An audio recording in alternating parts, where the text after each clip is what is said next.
Yeah. I mean, we're not started yet, so I'll talk to you a little bit more. Let me mute myself here. Okay.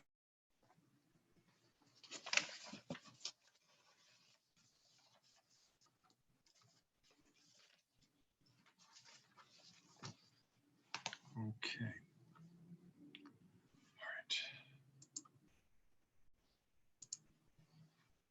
All right. Okay.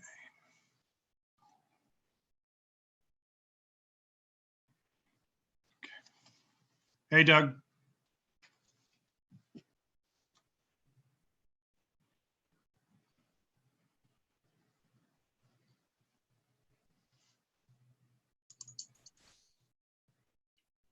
Was it a host link or is it one and the same?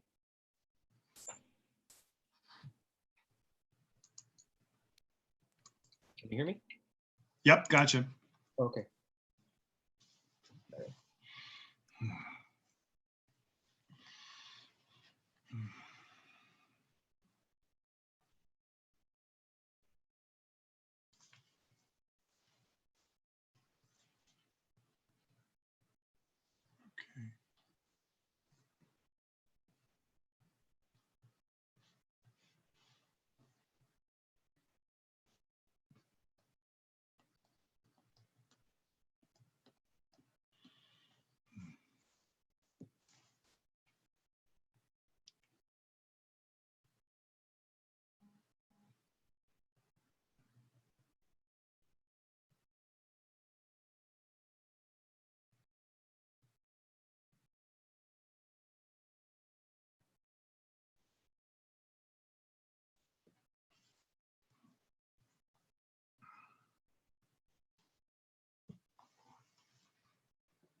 Oh, there's Clary.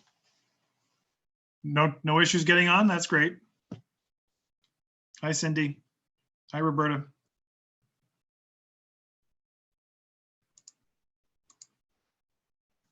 Okay.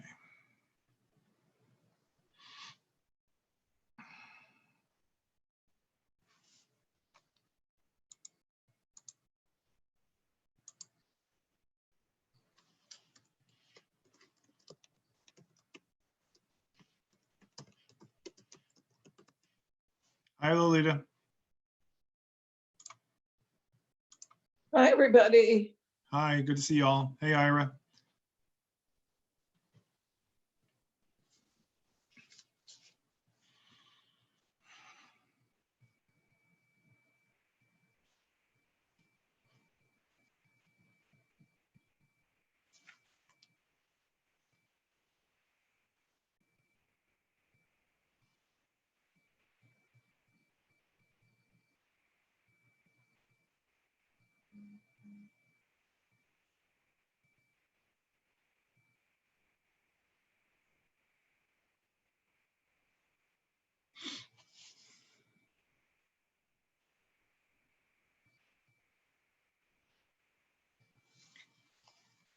Hi, Madeline.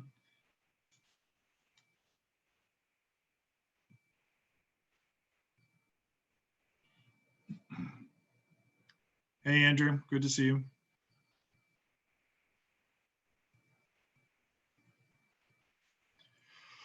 Oh, dear.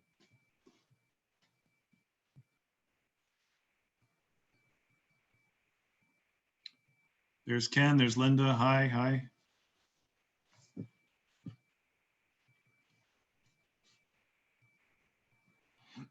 Mark, Yeah. I had a small emendation to the minutes. I don't know whether I should tell you or bring it up during the meeting. If it's small, then just bring it up in the meeting. It's, Okay. which minutes, by the way, is it April or March? The April full board.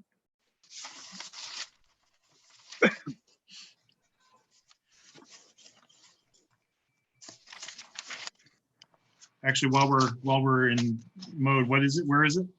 Yeah, it's under transportation, the resolution number 2. And just DOE should be DOT, should be changed to DOT. Yes, it should. Thank you. Got it. Hey, Mark, your on your title underneath your screen, a chair is spelled incorrectly. Ooh, Chahir. Trying the new Sanskrit version of.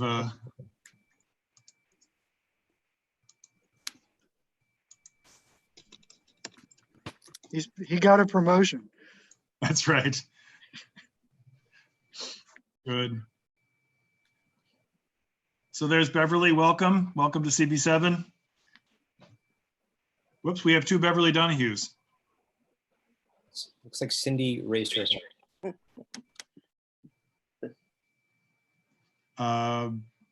Cindy, there's Cindy. Hey, Cindy, what's going on? I wanted to also say in the April minutes, where it talks about what Linda Rosenthal said. At one point it says year instead of month, I think. Now I forget what it was.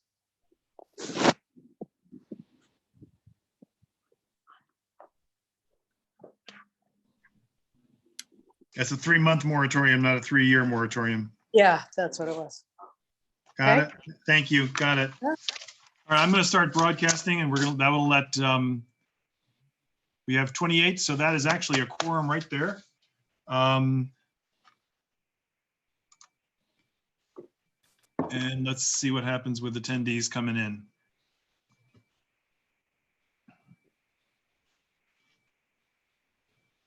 We had a very large number of people register for this meeting, by the way.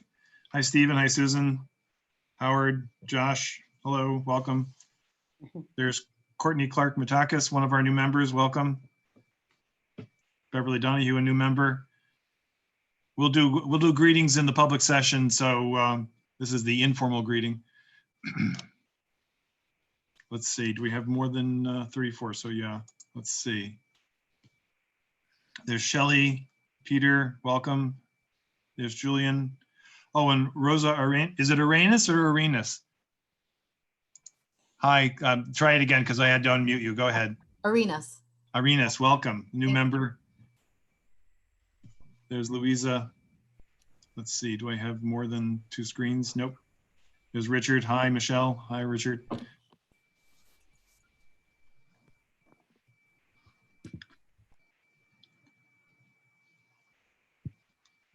Let's go back to panelists. Andrew Ridgey, here we go. Yes, I do. And is Rich Robbins on the call yet? Hi, Natasha. Hey, Peter. There's Blanche. There's Seema. Hi, guys. Doug.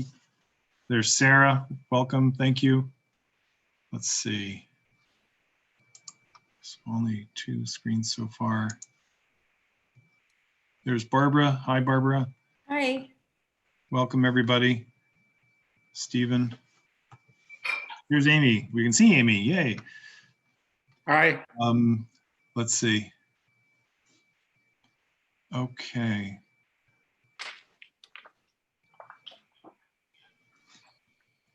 And we have attendees. Let me just make sure there's nobody in the attendees. That should be in the. Okay. Very good.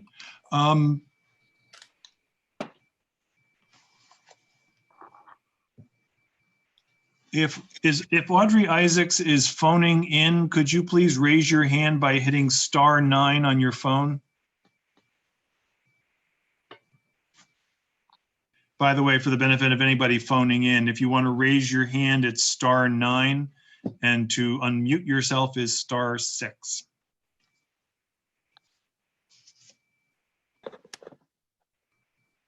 Wow. Well, there's Madge. Hey, Madge. We have beyond, let's see. All right.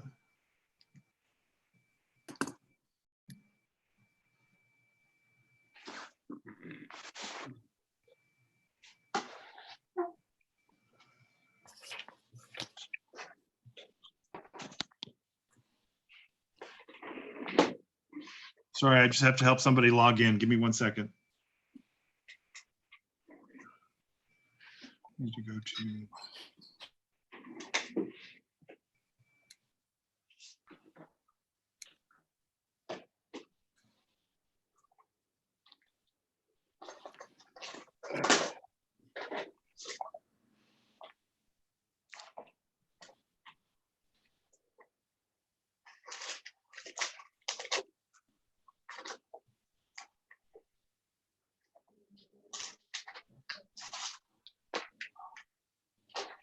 Okay, there are a couple folks that are still making their way into the room, but we have beyond a quorum.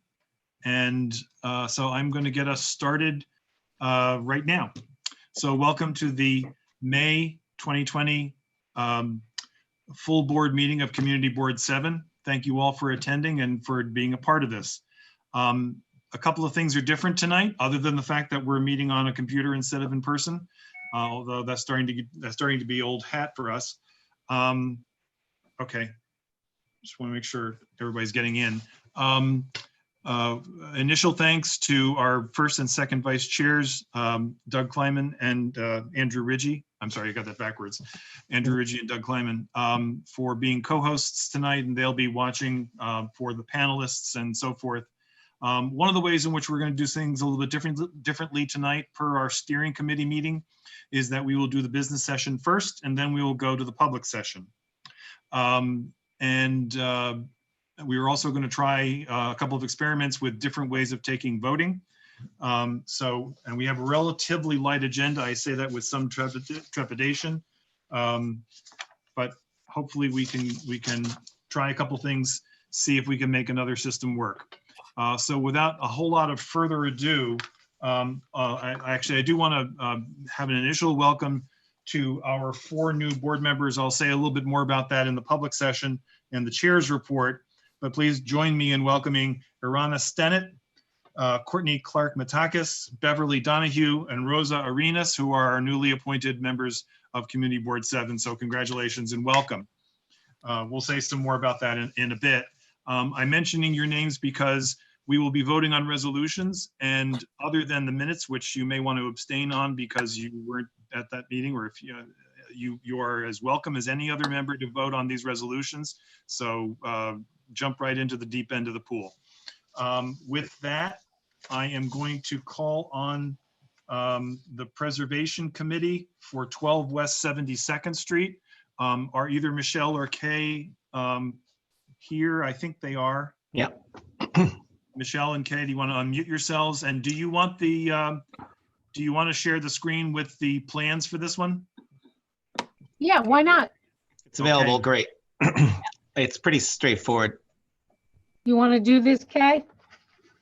I can talk about it. Okay.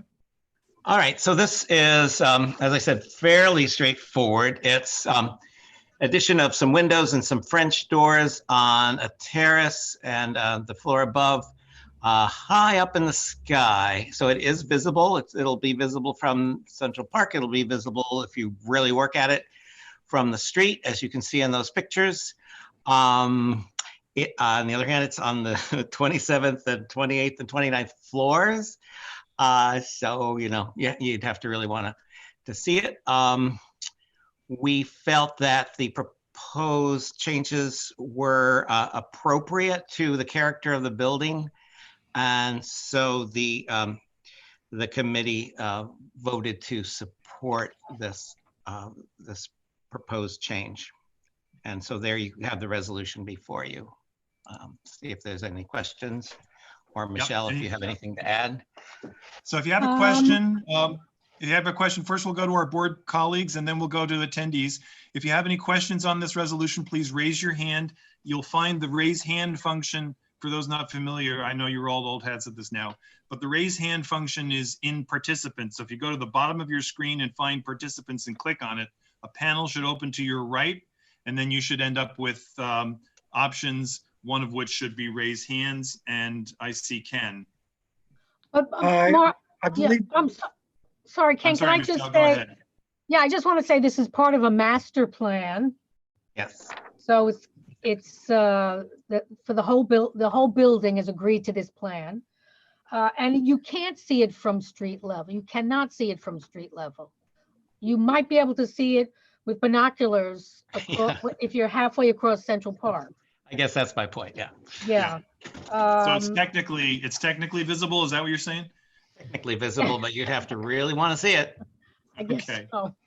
I guess so, technically. And there'll be no, they're not changing the materials that they're using to put in the French doors and the double hung windows.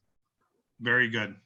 So you want to call on, Ken is the only one with his hand up right Sorry, now. Ken. Thank you. sure. Was there one abstention? And if so, why was that?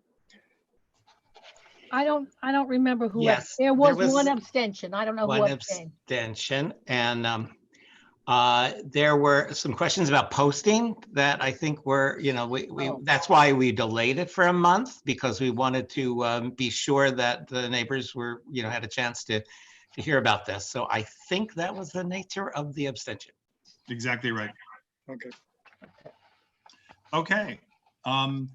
Anybody in the in the community that has a comment or a question on this?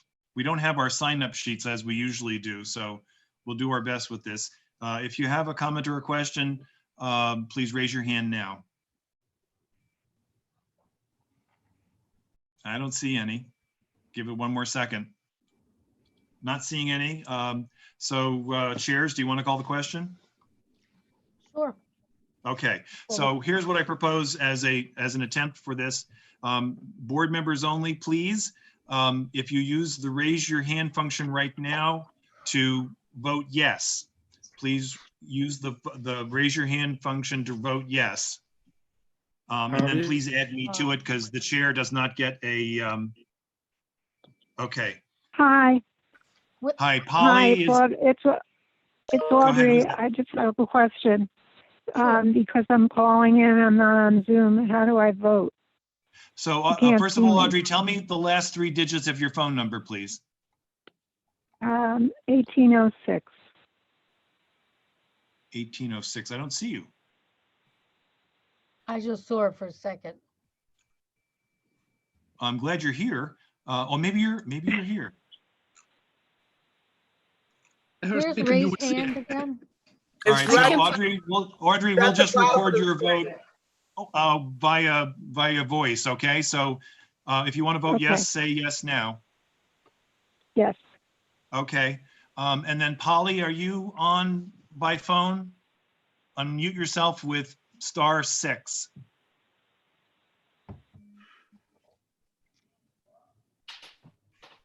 Okay. Oh, thank you. I have 29 plus me is 30. Doug is yes, is 31. Andrew Ridgie is, how do you vote, Andrew?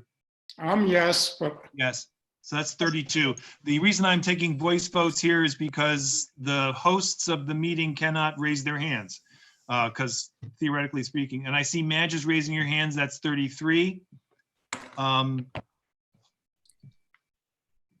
Okay. Is that everybody? I'm going to scroll through. Oh, Peter is 34. Thank you, Peter. I have it.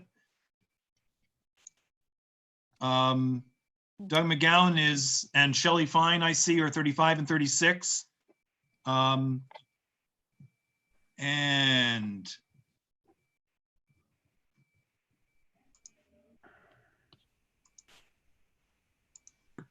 okay, 36. I just made Rich Robbins co-host, so we lost his vote, so that's still 36. And is there any? Okay. Did you get Melissa? Yeah. Did she not raise her hand? Help me with that. It was raised. Great, I've got it. No, your hand is raised, then it's fine. Okay, so I have 36 yes. Do the secretaries agree? Yes. Thank you. So 36 yes. Now please Oh, lower your hands. Actually, I can do that. I think I can lower all hands, can't I? No, I can't. Please lower your hands. Mark, Okay, please continue to lower your hands. Richard Ash has his hand up, but I'm not sure why. There is a way.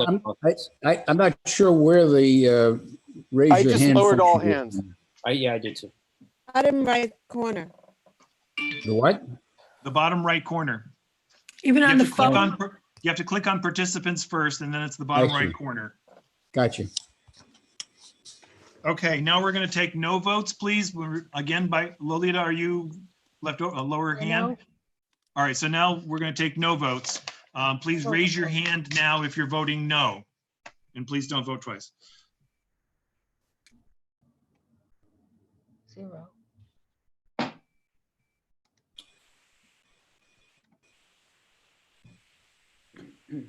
Okay. I don't see any no votes. I'm going to give another second. Okay. So now we're going to call, so hands down, now we're going to call abstentions. Anybody abstaining on this, please raise your hand now.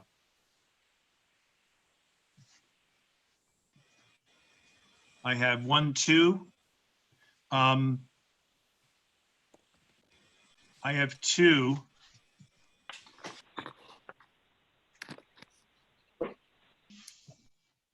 I'm sorry, I'm also, okay. And then Blanche, if you are having trouble with that raising hand function, can you just unmute yourself and tell me your vote?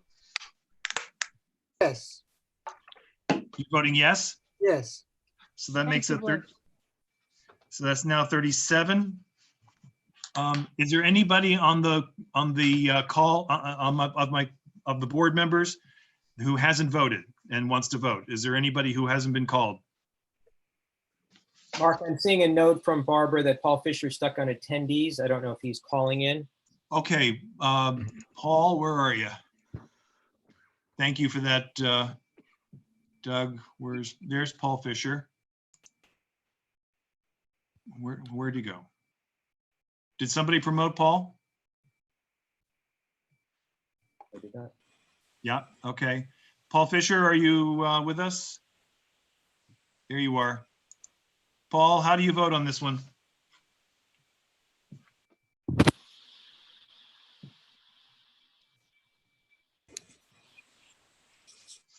Paul, if you can hear me, you can also text my cell phone and I'll announce your vote.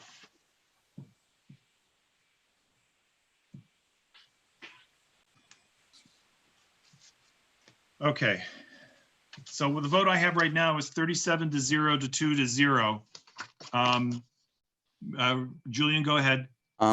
Based on I did a quick attendance based on everyone who's attending the Zoom call and who I've heard is on the call, even if they're not a participant yet. And I have 45 people in attendance, and right now our vote sums up to 39. So okay, so another pass. Well, you know, there are times in which that does happen. It's not good form. I don't think we have everybody's vote. Did anyone capture all the yes votes? When you say capture, Rich, how do you do that? I mean, by name, I was thinking, and I'm wondering if it's a screenshot. Unless there's, I doubt there's a way to copy and paste, which would be the best way, but I don't know if that's possible. Neither do I. I think we have to live with the vote that we have for this experiment, and we'll try a different experiment for the next resolution. Okay. Okay, thank you. Thank you both.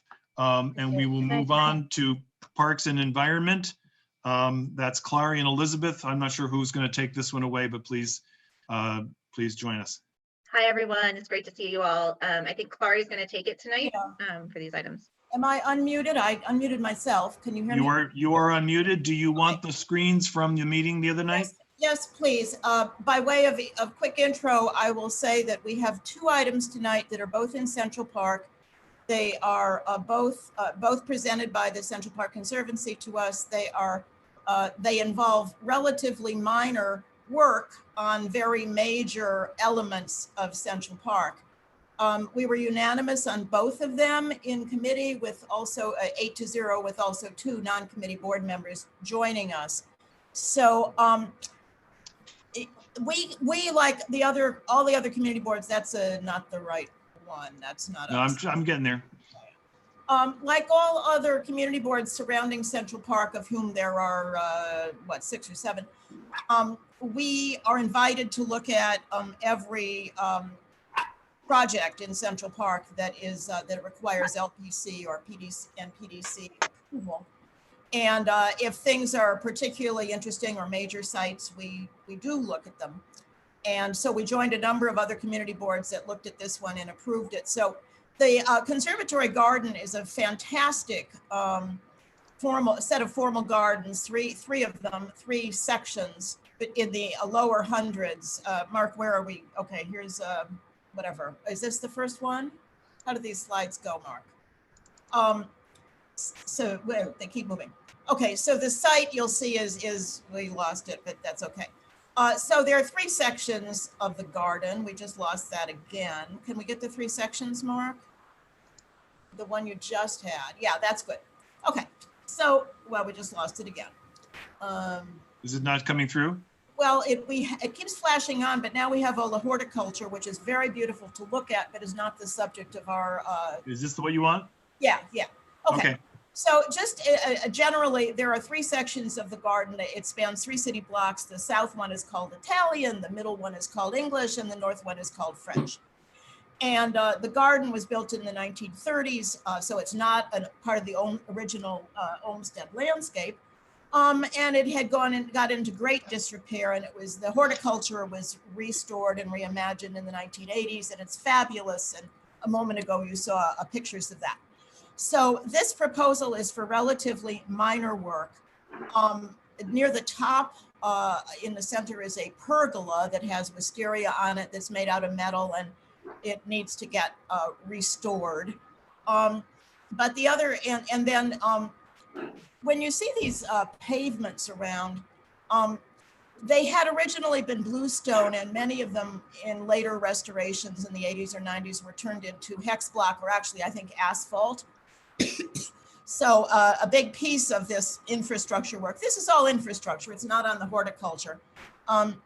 So a big piece of this project is replacing the later asphalt, or maybe some hex block, I think it's all asphalt, with bluestone, which is the original material.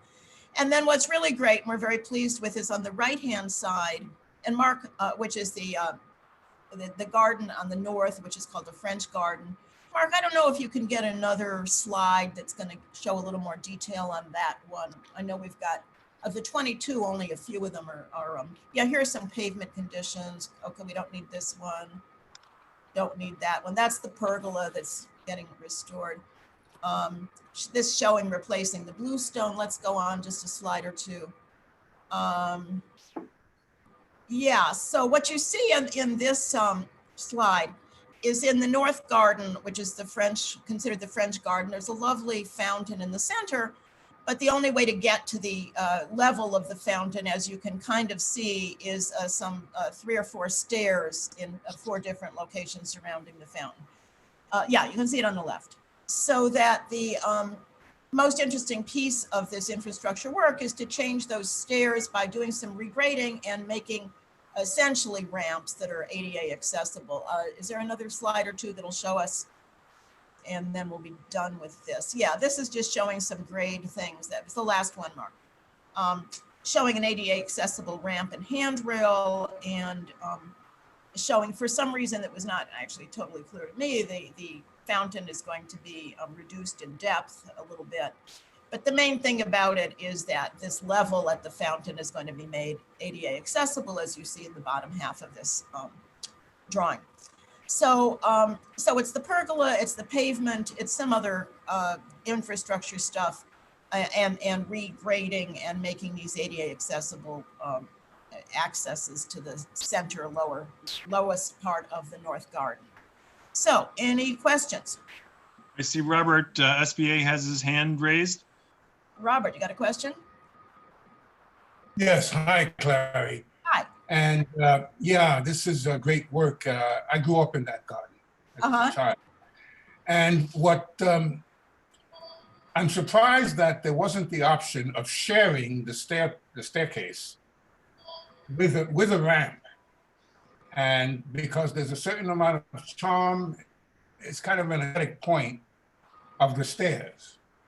Because one of the features of Central Park are the different stairs, and I use the word in some of my work, we use the word escalones, that roughly hewn big block of stone. And this follows that tradition, although these are not roughly hewn stairs, of having these stairs. They're deep and they're easily negotiable by the elderly who can get around. But I would have liked to see that stairwell, there's not a stairwell, but those stairs shared with a ramp. So on the ramp, you have the several feet on the side where you can take a chair up and down. And then the person that chooses to walk, up and down the stairs has that choice, instead of turning the entire thing, which is wide enough, into a ramp. Let me tell you You get the picture of what I'm saying? Yeah, I suspect we all do, because you stated it very well, Robert. I can tell you just a couple of quick things. One is, well, we didn't discuss with the presenters the possibility of splitting these ramps into stairs and ramps. I mean, I suspect they did it for aesthetic reasons, and in fact, they made all 4 ramps. They could, I suppose, have had 2 sets of stairs and 2 ramps, maybe. But anyway, they did it all as ramps. The other thing is that there's one part of the garden at the rear, the western edge, that cannot be made and is not, as part of this, being made ADA accessible. So every single corner of the garden will not become accessible, but the fountain will, and this is what they are planning to do. Any other questions or comments? Mark, I think there was something from Elizabeth in comments a moment ago that she's fine with taking a vote on this and the next one, if you want to do it that way, Mark, whatever. I would like to do that, but I do see that Paige Callie has a hand raised, so let's call on her. Okay, Paige, what's your question or comment then? We got Paige? Paige, Paige, can you unmute yourself, or do I need to do it? I just did it. Okay, great. So this is just point of information. Through other channels, through my office, I've learned that there's a public meeting, and these 2 projects are going before the Landmarks Commission on Friday. And of course, that's a prelude, because it would be an advisory report that then goes to whatever it is the Design Commission is now called. So I just wondered, can we do a trifecta and do, if it's okay with the chairs and with the community board, that we support this at all 3 venues? Because I think it's a very sensitive treatment of an open landscape, making it easier and more accessible, particularly because this garden is very close to Mount Sinai. So it's kind of a really lovely place. I agree with my colleagues. Also, in case you saw, I have not changed my name to Cowlet. It's still Cowley. Take a look. I corrected it for you, Paige. Oh, thank you. I think it's very cute, but I don't want to be called an owlet or anything like that. So No anyway, worries. I'll just throw that out there, just because this is the Central Park Conservancy. We want to support them in as many ways as we can. Yeah, so Paige, the answer to your suggestion is that that's what we're doing, as I understand it. That is, we have a resolution that includes a notion of appropriateness, because this is a although I guess I should say that typically with Central Park ish projects, we hear them at our Parks and Environment Committee rather than our Preservation Committee, because they involve their parks. But in any event, we always include language that is LPC type language, preservation type language. Our resolution says we find this to be appropriate. So what happens is the Conservancy, which is the applicant, trots it over first to the LPC, and then they trot it over to the Public Design Commission. And one resolution from us meets all purposes. Excellent. Okay. Yep.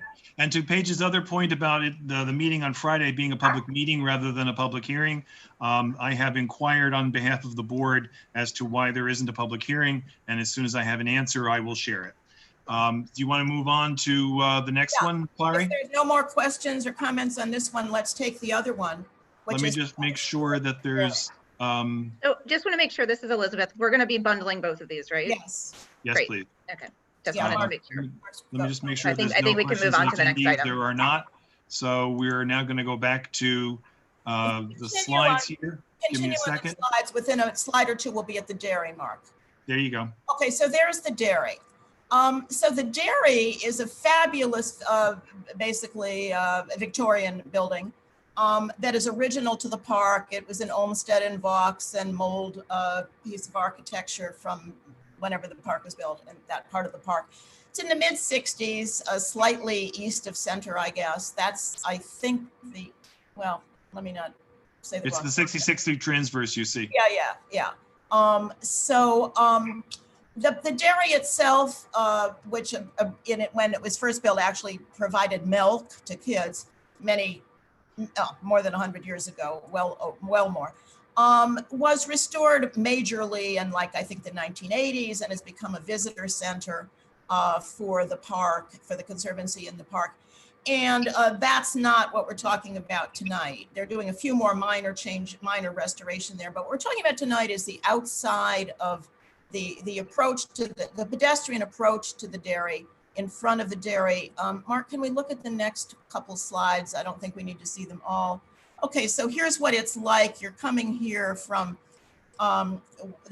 what's called the Old East Drive. That is a piece of pavement that runs behind the zoo and then meets the drive. Let's see. So we're talking about this approach here. Okay. So there's a 14-foot wide path that aligns with the entrance here that is in front of the dairy under this kind of very classy pergola that was restored. Next one, Mark, let's just see what we got. Next. All right, so what they're gonna do is to regrade the path somewhat and then provide an ADA ramp next to it that will have, I believe, a rail, so that there will be, an appropriate grade. And what you're seeing as you look at the dairy itself is the bottom part of it is the pergola. And so the path will be regraded. There will be a ramp that you can see and clearly labeled here ADA ramp.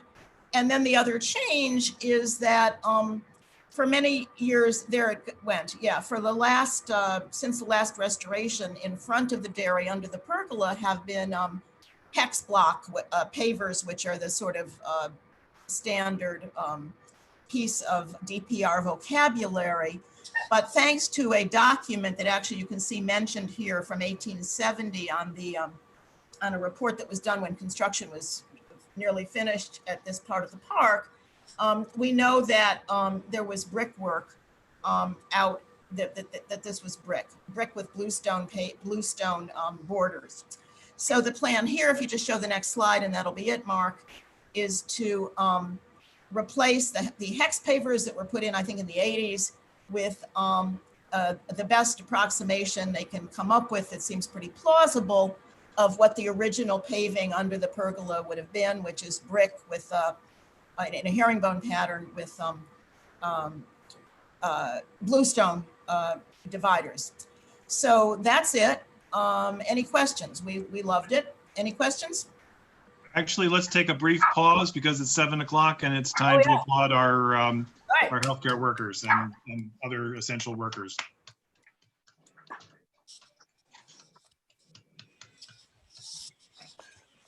And I'll take this moment of cheering to welcome Senator Robert Jackson and Councilmember Mark Levine. We'll call on you as soon as we get through our business session. It shouldn't be much longer. Thank you for hanging in there with us. Mark, I see a question from somebody, Scott R. I don't know who that is. Why replace the pavers? Is there a question in chat? Is that where it is? In chat, yeah. Or is that what it is? Chat, I think it is, yeah. Yeah. Oh, do you want to take that question, Clary? Yeah, I mean, Scott, the answer is that particularly as original features of the park are restored and gradually happened by the Conservancy for the last couple decades, they do their best to replicate original materials, original design, unless there's a reason such as here of adding for more modern needs as adding the ramp. So having determined that the original material was brick, a decision is to restore it to that state. The hex, there's nothing historic about the hex block pavers, which were put in maybe 20, 30 years ago, which is just kind of a standard Parks Department material for hard surfaces on paths that are not just paved asphalt. So it's all about restoration to the historic condition. Okay. Any questions from anybody else, either board members or attendees? I'm not seeing any hands raised, but please raise your hand now if you have one, or unmute yourself and tell me you have a question. Okay, I see Linda Alexander and Richard Ash have hands raised. Clary? Well, they have hands raised. So what are their questions? So Linda, go first, I guess. Linda, can you unmute? Yeah. Maybe she thought she was voting. Or maybe Hard to imagine I'm muted. No, I thought we were voting. I thought that we were bundling. I'm sorry. I was raising my hand because now I know how to do it. Well, no, this is a good thing. This is a very good thing. Richard, do you have a question? Same as Linda. Okay. So are we ready to call the question on the two of these? All the I believe questions. we are, Mark. Okay. We're ready. Let's try that. Let's try the hands raised function again now that we're getting the hang of it. So if you're voting yes on this, please raise your hand now.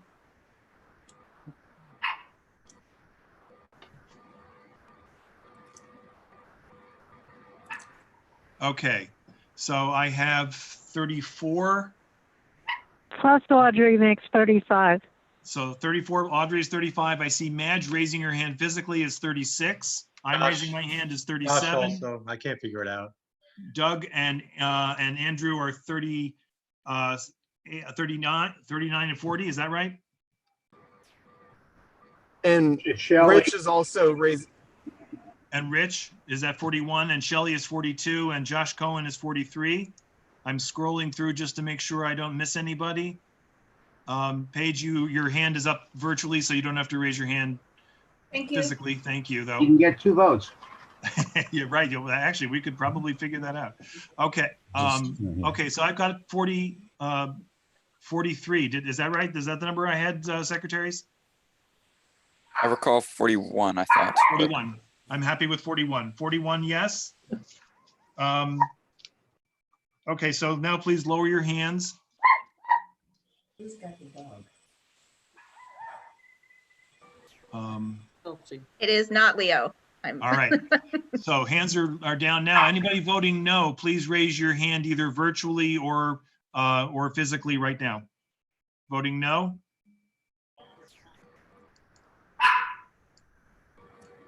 I don't see any no's. Secretaries, can you help me here? I don't see any no's. No no's. No no's. Okay. Anybody abstaining, please raise your hand now.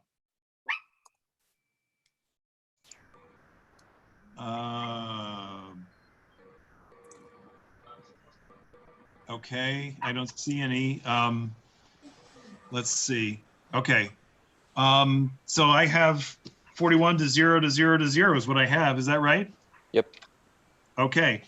I've made a note of that, and the secretaries have made a note of that. I note that we've been joined in order by Robert Jackson, Mark Levine, and Senator Brad Hoylman. We're going to finish our very brief public business session first, and then we'll get right to you folks in the order in which we received you. Okay, and I believe Assemblymember Rosenthal is also with us, and I'll fix that as we call on Shelley and Catherine for HHS. That's our last agenda on item on the business session, unless there is a BCI one, and I'll call on Linda and Christian for that in a moment. Mark, am I still not muted? You are mute. You are not muted. You Okay, are. well then, because I just raised my hand, only to say, don't we have to vote on the minutes of the last meeting? Yes, we do. Thank you. We actually have to vote on two sets of minutes. I'll take care of that in the business section, in the chair's report, if that's okay. Okay. There's no BCI. There is no BCI. Very good. Right. So the only other resolution we have is Health and Human Services. Yes. I'm not sure if that's Shelley or Catherine, but one of you please take it away. Okay, so at the time we were meeting, one of the key issues that the mayor was considering establishing 600 rooms or rooms for 600 people who could benefit from being isolated health-wise and otherwise. We had the model in our own community of the Euclid Hall, which had been evacuated. And by the way, 1/3 of the residents are returned because there's one bathroom for every 3 rooms. So now they've been returned. Other people who were in vulnerable situations from other of our buildings are now in those same hotel rooms that the others were, safe and sound. Based on that model, about a month and a half later, the mayor came out with this plan, but we, in our resolution, supported that, but insisted in the second resolve that it had what we had demanded would be an essential part of what's going on. And that's to have nurses on this premises available at all times to take temperature and to check up on people. And second, particularly these are seniors, and 3 meals a day available for the people so that they would not be under that stress. The Euclid Hall experiment was successful. We really can't get a handle on how the other has happened, how it's developing. Not too much is said about it, but it was adopted. And we unanimously passed this, and 5-6-0, and 4 board non-committee members 4-0. And we urge you to likewise approve it. Thank you. Are there any questions on this resolution? Please raise your hand now. I'm looking at panelists first. I'm not seeing any. I'm scrolling through just in case you want to raise your hand physically. And I don't see any. So it sounds like we should call the question. Robert SBA has his hand up. I'm sorry, who does? Robert SBA. Hey, Robert, go ahead. This is for a vote, Mark. Okay, well, I love when you guys are ready to vote before I even call it. That's great. So let's call the question. All those in favor, please raise your hand using the virtual or physical means.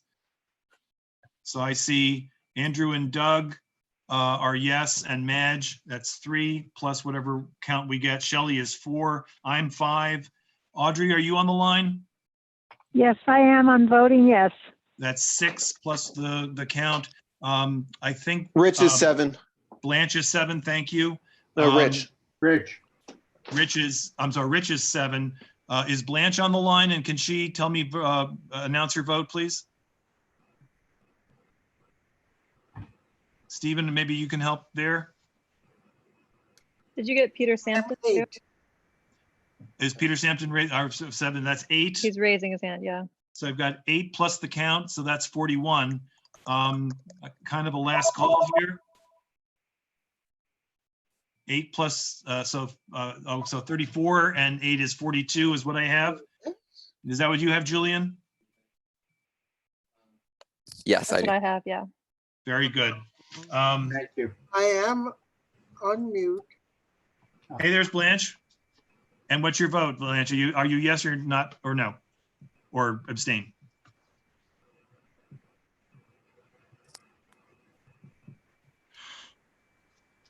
Oh, we had Blanche and I lost her. I'm sorry. If you want to take it, Mark Blanche's vote is yes. I'm sort of trying to coordinate it, but Very good. Figure out if you want to accept that. Well, we're announcing it publicly, so Blanche, unless that's incorrect. Blanche's name at the top, if you want to see. Okay, so I got 43 yes. Please lower your hands now.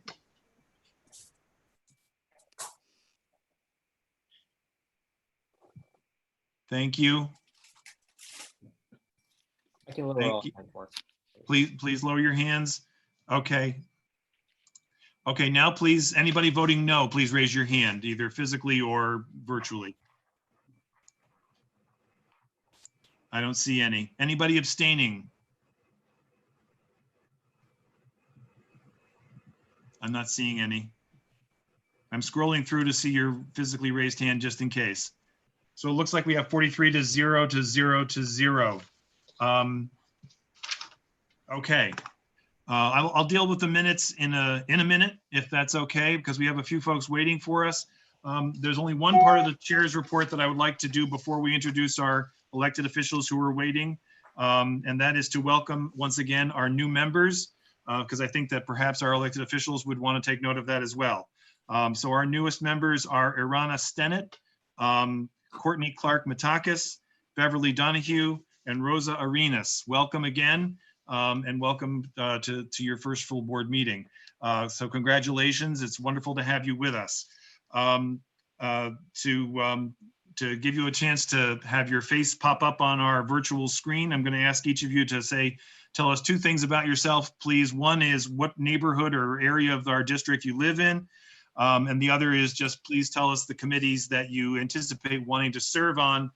We're not going to hold you to it. You've heard from me already about shopping and so forth, but this is mostly just so we can all put faces to names. So is Irana Stennett with us on the call? Please unmute yourself and say hello. And forgive me if I'm mispronouncing that. Okay, I actually don't see her in the queue.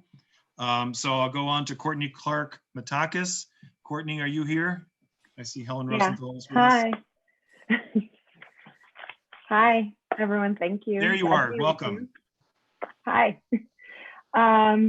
So I live in the Lincoln Center area, and the committees that I talked about in my application were Transportation Committee, since I've been navigating the Upper West Side with a stroller for the past couple of years, and Youth Education and Libraries, the previous experience with youngins, and also the Communications Task Force, which is actually a group for whom I've been volunteering for the last year or so anyway. So that's terrific. okay. Thank Glad you so to be much. Here. Thank you. Beverly Donahue, I saw you in the queue. Can you tell us your neighborhood and your first thoughts about committees? Sure. I live on Riverside Drive at 90th Street. And the committees that I mentioned in my application were the libraries, Education and Youth Committee, and I'm not sure where the committee would be that would make use of some of my background in city budgeting, but I offer that as well. And I also expressed an interest in the task force on the elderly. Thank you very much. And part of the purpose of this exercise is so that the committee chairs who want to capitalize on everybody's expertise will now know who to call. So that's terrific. You've accomplished the purpose. Thank you so much. Rosa Arenas, please unmute yourself and tell us your neighborhood and your committee thoughts. Hi there. I live in Manhattan Valley. I live on 107th Street between Amsterdam and Broadway. I grew up here. I was born in Panama, but I came to New York City when I was 7 weeks old. So I'm very familiar with my neighborhood. I love it. I expressed an interest in the Transportation Committee because my mom was in a wheelchair the last few years of her life, and I found it really difficult to get to a subway with the wheelchair. I know there's one on 96th Street, but nowhere near me. And the other was Youth Education and Libraries as well. Great, thank you so much. And so now we're gonna sort of morph into the public session with a brief detour back to the minutes when we have a minute. But I'm gonna call on the electeds who have joined us in the order that I saw them. And thank you all for joining us. Robert Jackson, Senator Robert Jackson from the 31st District is with us. And if you would unmute yourself, I can welcome you to Community Board 7. Hi, Mark, and hi, members of CB7. First, let me thank you for allowing me to Zoom in and to listen to the issues and concerns that impact the district. And to the new members, welcome aboard. I think Beverly and Rosa, I look quickly on the 31st senatorial map and I see that you're in the districts that I represent.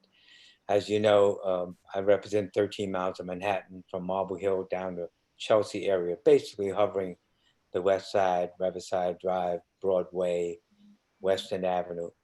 But I just wanted to come and listen to your meeting and see how you're working, but also to let you know that in the New York State Senate, we have had 2 work groups that are working on matters regarding COVID-19 in order for us to pass legislation, hopefully before June, so that one is a COVID-19 housing work group in which I'm on, and then also the other one is a revenue, COVID-19 revenue work group. And obviously, both of us need to come together to be in sync with one another. What happens is the recommendation is made to the full conference, and the conference then zero in on what our recommendations are and either vote to make that our issue or make some slight changes. And then I've also expressed today in our 3rd meeting of the housing work group, well, that's fine what we're doing.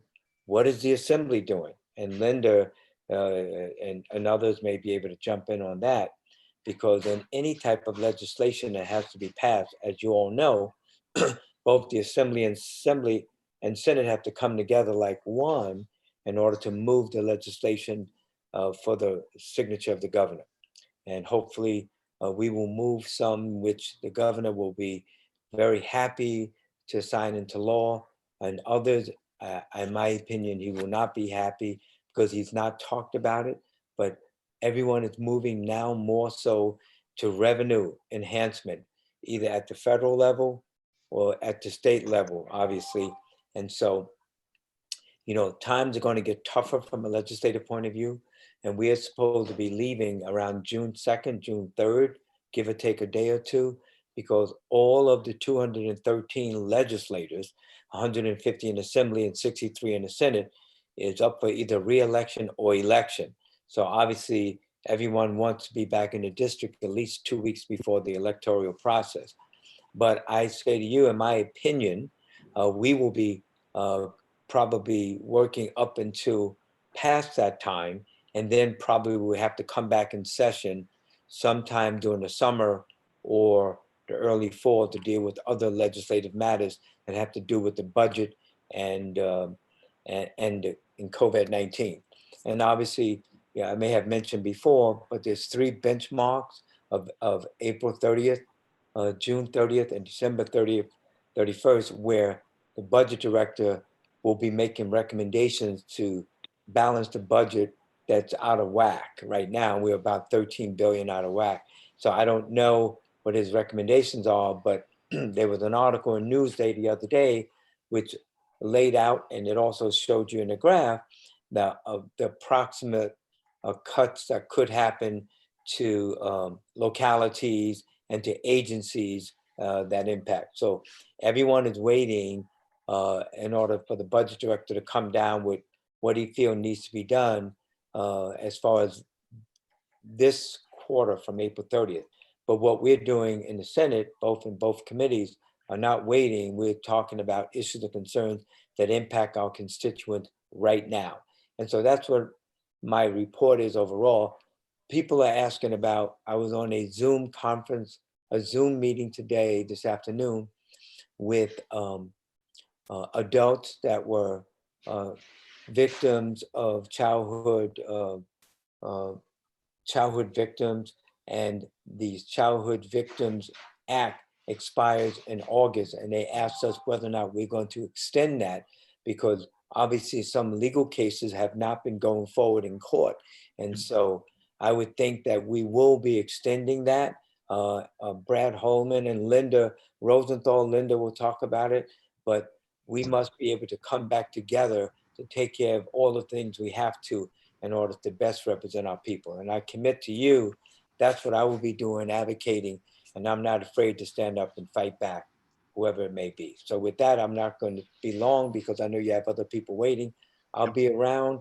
If someone has any questions, they can always put me on the chat, or Mr. Chair, if you want to ask questions, that's up to you.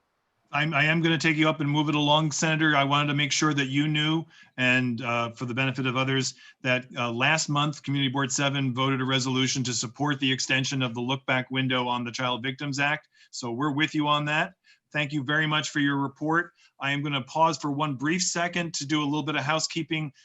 We had a muting problem with one of our colleagues, Polly Spain. Polly, are you now able to speak?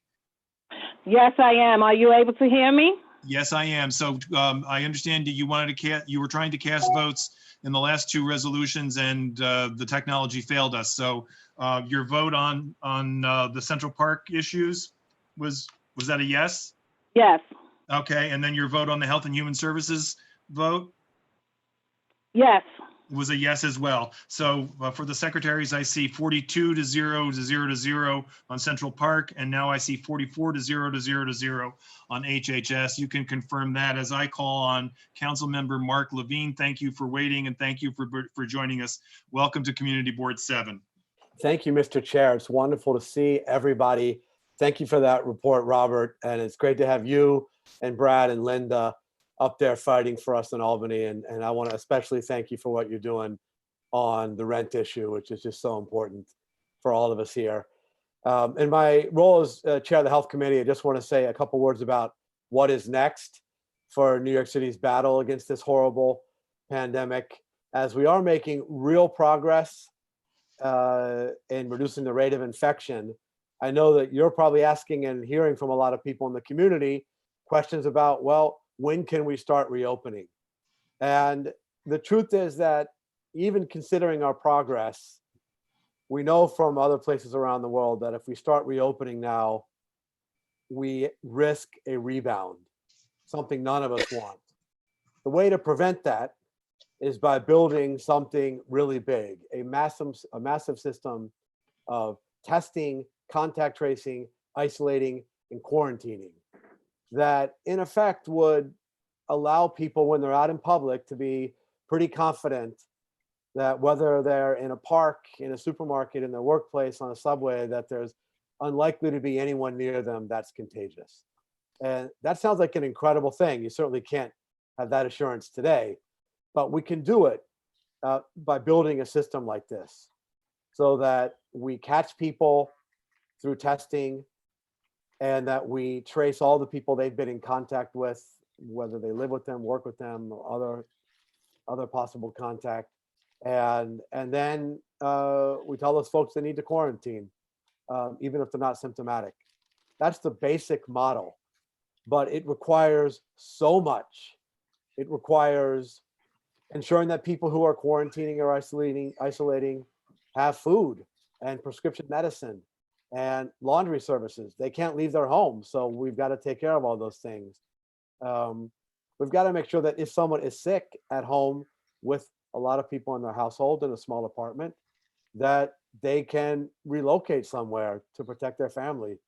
This is one of the biggest sources of inequity in this pandemic, because wealthy people tend to have big houses. They can isolate from their family, but most folks are in crowded apartments where that's not possible. Well, the system, as Shelley mentioned earlier, the system we're building is to offer people a hotel room where they can isolate from their family safely until they're no longer contagious.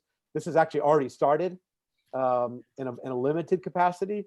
People can enroll through a medical provider, a community health clinic. None currently in CB7, unfortunately. We need to fix that.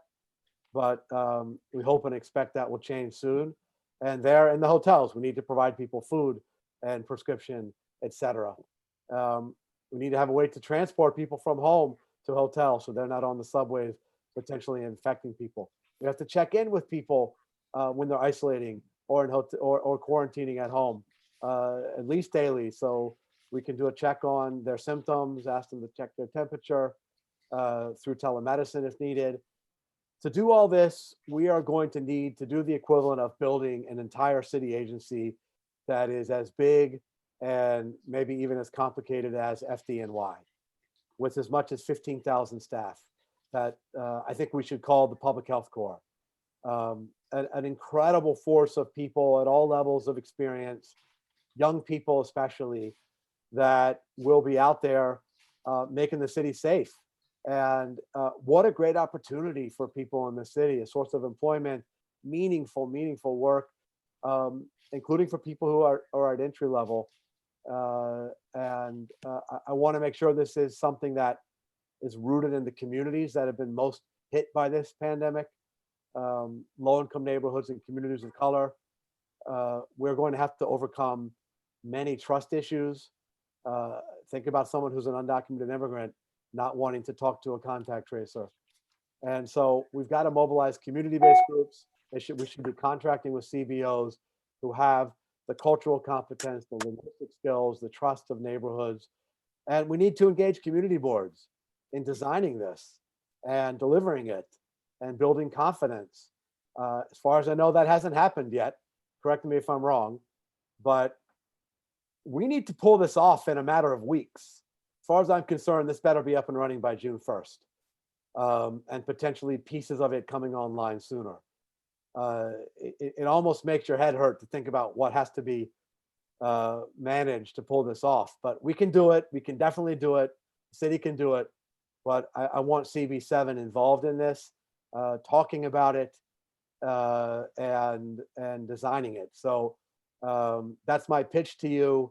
I want to put this on your radar, and I want to be a resource to you, to engage you and to think through this program, which really is, it's the cost of reopening our economy. If we don't do this, we can't do that safely. So really, we have no choice.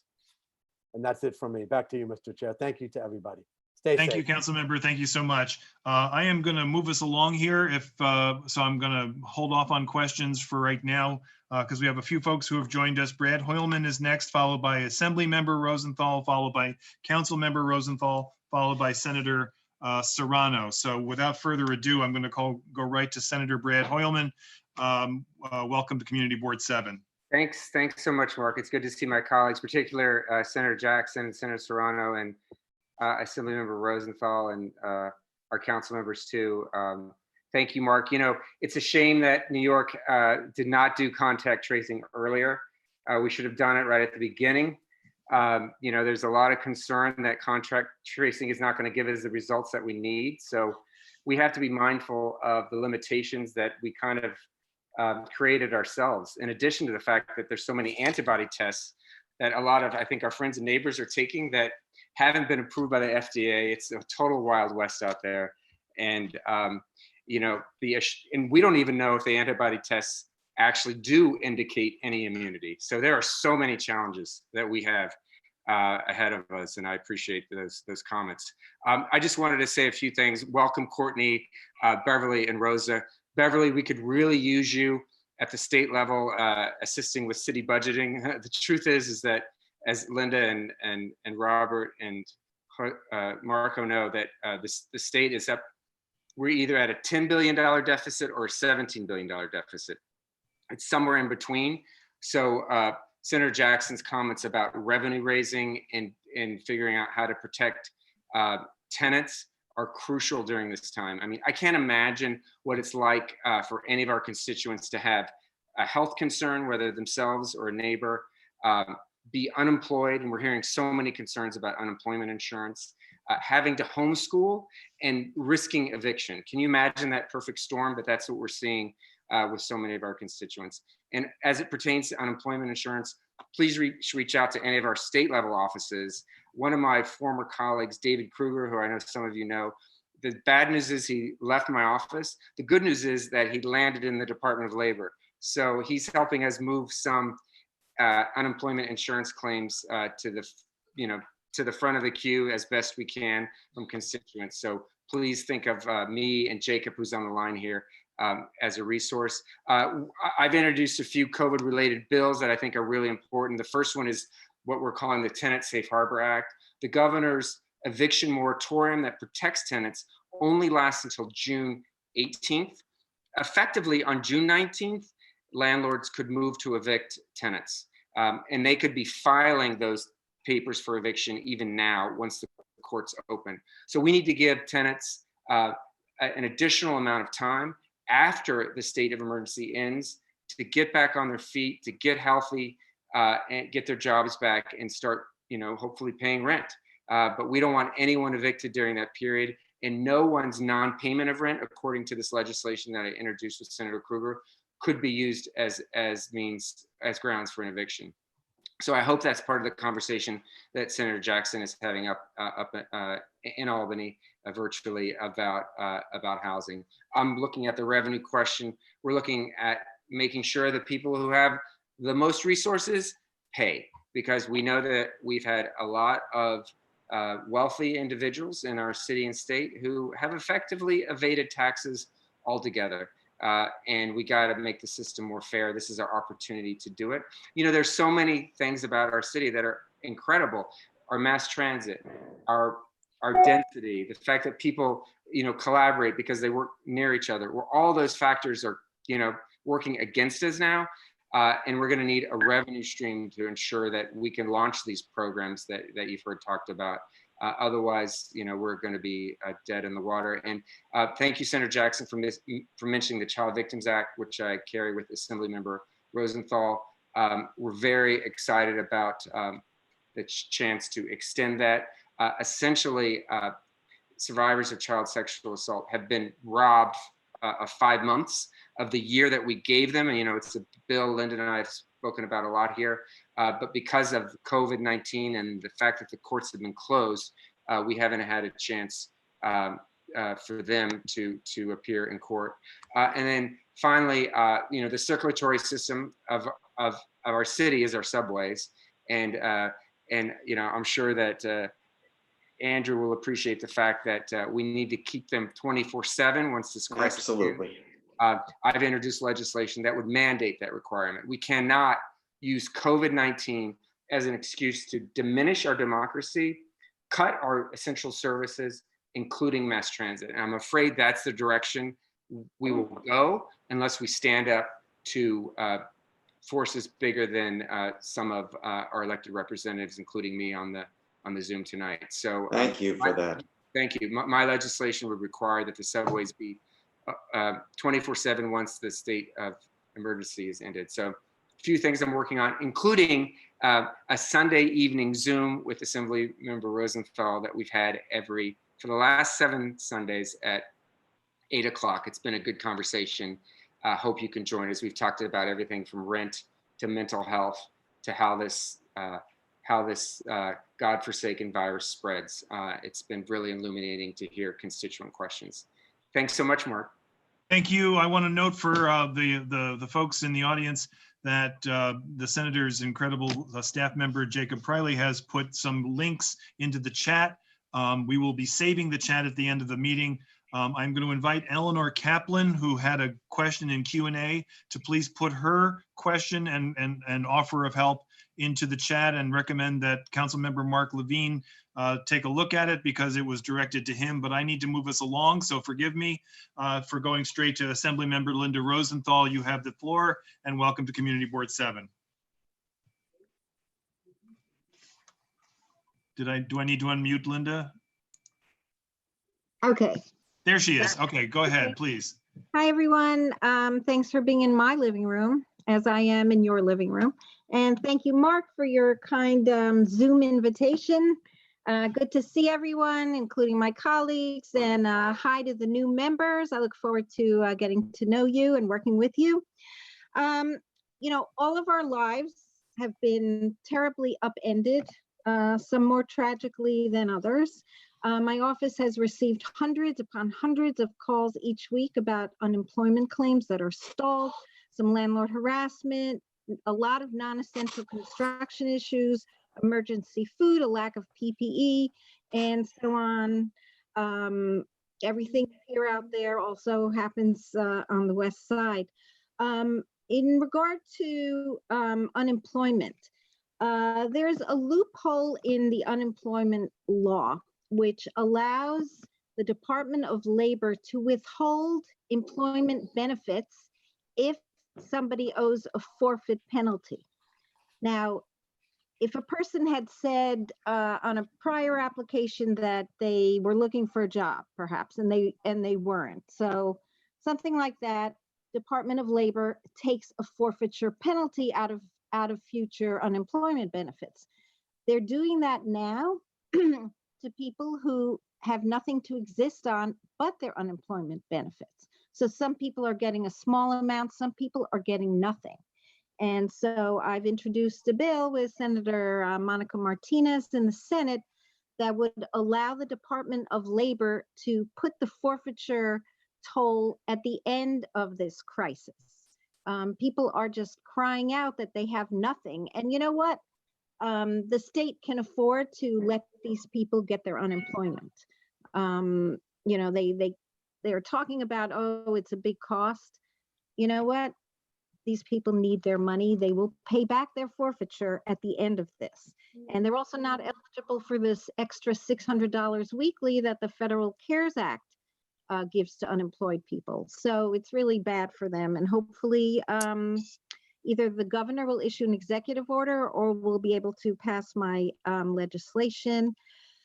You know, the Rent Guidelines Board is meeting. They're proposing anywhere from 1.5 to 2.5% increases in rent. This is at a time when people can't pay what their rent is now.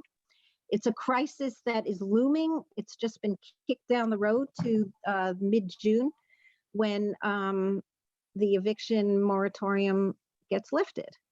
So we'll see what happens. I know that the governor's people say he's working on it. There has to be a plan, the same for people who owe mortgages, people who do not have the funding. They don't have the money, and some of you are, sorry, among those. So that's something else I'm worried about. Let's see. Many seniors are desperate, calling 311 waiting for food. So I've been helping hook them up. I hooked up hundreds of seniors with the delivery system for the city. I know it's hard to roll out a whole meal plan for hundreds of thousands of people, but there are people who are starving at home. In terms of construction, you know, the 200 Amsterdam got more permits because apparently their work now is emergency. It wasn't emergency like some weeks ago, but now it's an emergency. Department of Building is giving them permits. Some of you know the building on my block where I have my office, 214 West 72nd Street. They claimed that they were doing affordable housing. Under the governor's rule, you have to have 20% affordable housing in order to have a permit to work.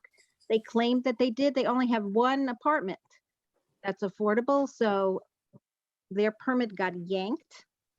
I spoke to NYCHA's chair. The mayor promised 10,000 tablets to seniors in NYCHA across the city. None of them were for our NYCHA people on the west side. So I'm encouraging them to distribute some to our people. And in terms of the social distancing and the parks and opening up the streets, as many of you know, a lot of what opened up were roads right next to parks, but not really here on the west side. So they have to do that. There are so many people out there. You can't socially distance yourself from your neighbor who's 2 feet away from you. So I've been encouraging them to open up a lot more streets throughout the city and at a much faster pace. I'm glad it was open over the weekend, but as we saw on piers and in parks, people aren't paying attention the way they should to the edict to wear a mask. It's for everyone's safety, and I don't have to repeat that, I don't think. I've introduced some legislation. aside from the forfeiture bill, I know a lot of you have been working on this, the Grubhub seamless grab of at least sometimes 30% of a restaurant's profits.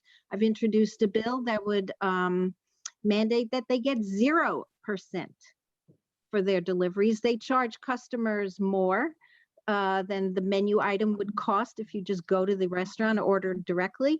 They make lots of profits. The CEOs are worth millions and millions. During this emergency, they should not nickel and dime restaurants that are barely hanging on. And so my bill calls for a 0% service charge during this emergency. Anything else you need, you know where to find me. My staff and I are working very, very hard, almost harder than during the year, because I'm in Albany and they're here, but we're working like all day and into the late evening hours. So thank you all for everything you're doing too. I know all of you are working hard, helping the community, and I look forward to seeing you maybe in person soon. Thank you, Mark. Thank you, Assembly Member. Thank you so much. I want to announce that we've been joined by Manhattan Borough President Gail Brewer and Assembly Member Dick Gottfried. So we'll get to them in the queue as we go. Our next is Council Member Helen Rosenthal, 6th District. Welcome, Council Member. Welcome back to Community Board 7. Always great to see everyone. I'm starting to get used to this Zoom seeing everyone. I want to welcome aboard the new members. You're joining an esteemed group of individuals who are just dedicated to our community. You're going to have a good time, believe me. And I look forward to getting to know all of you. Quick land use update. The City Council is now evaluating 266 West 96th Street. I've gotten your suggestions as well as the borough president's, and I'm doing my best to move the developer and HPD to lower the AMI levels and to add more affordable units. We've been working on kosher meals, getting kosher meals out the door, especially for our JASA Senior Center. Seniors, it's been a challenge. We're now pushing, I had signed on to a letter asking the mayor to add kosher meals to the grab and go menu at our schools. He's agreed to, but only in a limited number of locations. We're pushing very hard to get the Upper West Side added to that list. I know Shelley Fine is doing some work around that. Thank you, Shelley. My office is both relieved but also worried about the city opening up streets to pedestrian use. I do think opening, there are a lot of rules and regulations around it. One of which is that you can't open up a street that has a bus, that is on a bus route. So there are portions of West End Avenue that comply with the regulations. So the streets that would be opened up would be along West End Avenue and then the side streets from Riverside Drive, maybe even out to Broadway. But the rub is the city is asking the community to figure out a way to maintain some semblance of reasonable use during the time when the streets are open. I'm not quite sure how that's going to work. If anyone has suggestions, I'm open to them. Reaching out to a couple of community groups to see if they would be interested in helping out. We're hosting a housing clinic with Just Fix next Tuesday, May 12th from 5 to 6. Just Fix, for those of you who don't know them, they provide free online tools that allow tenants to access resources and pro bono lawyers. Hope to see you there. As a member of the city's budget negotiating team, I'm fighting against some pretty draconian cuts. I don't believe in passing an austerity budget. Even at this time when the city itself is looking at a shortfall of at least $7.5 billion from revenues plus an additional billion or two from loss in state aid, now's not the time to simply balance our budget with cuts. I don't think we're going to cut our way out of this. I think we have to continue to invest in our workforce and in infrastructure. Bev, you and I can go out for a virtual drink about that another time.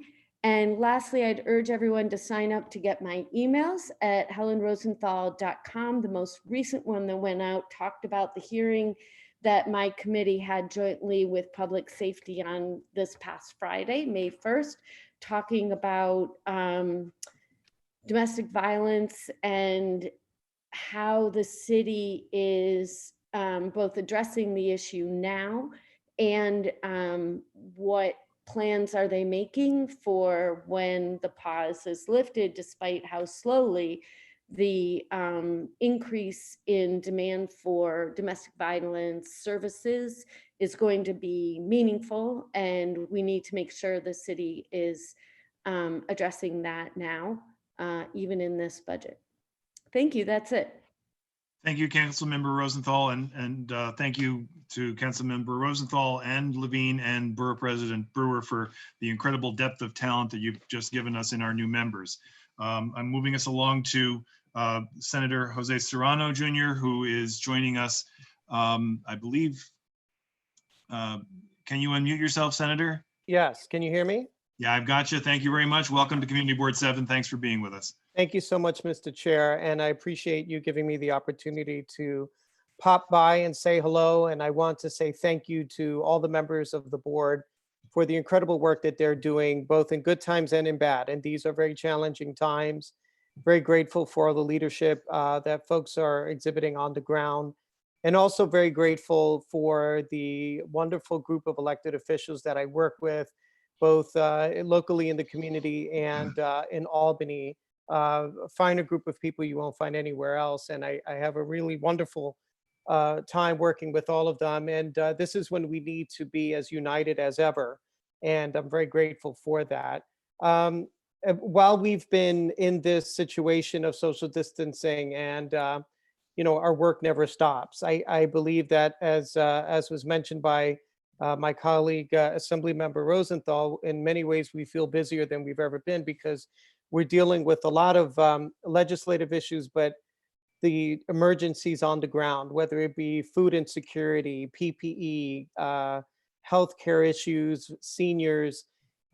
We are in many ways a conduit between the constituents and the agencies, and we're doing a lot to help them. And I appreciate all the assistance that all of the agencies are providing to make that happen. We talk a lot about how this disease has ravaged our entire community, but especially in communities of color. And, I represent a very diverse district that covers neighborhoods throughout, in addition to the Upper West Side, Central Park, East Harlem, Yorkville, Roosevelt Island, the South Bronx, the West Bronx.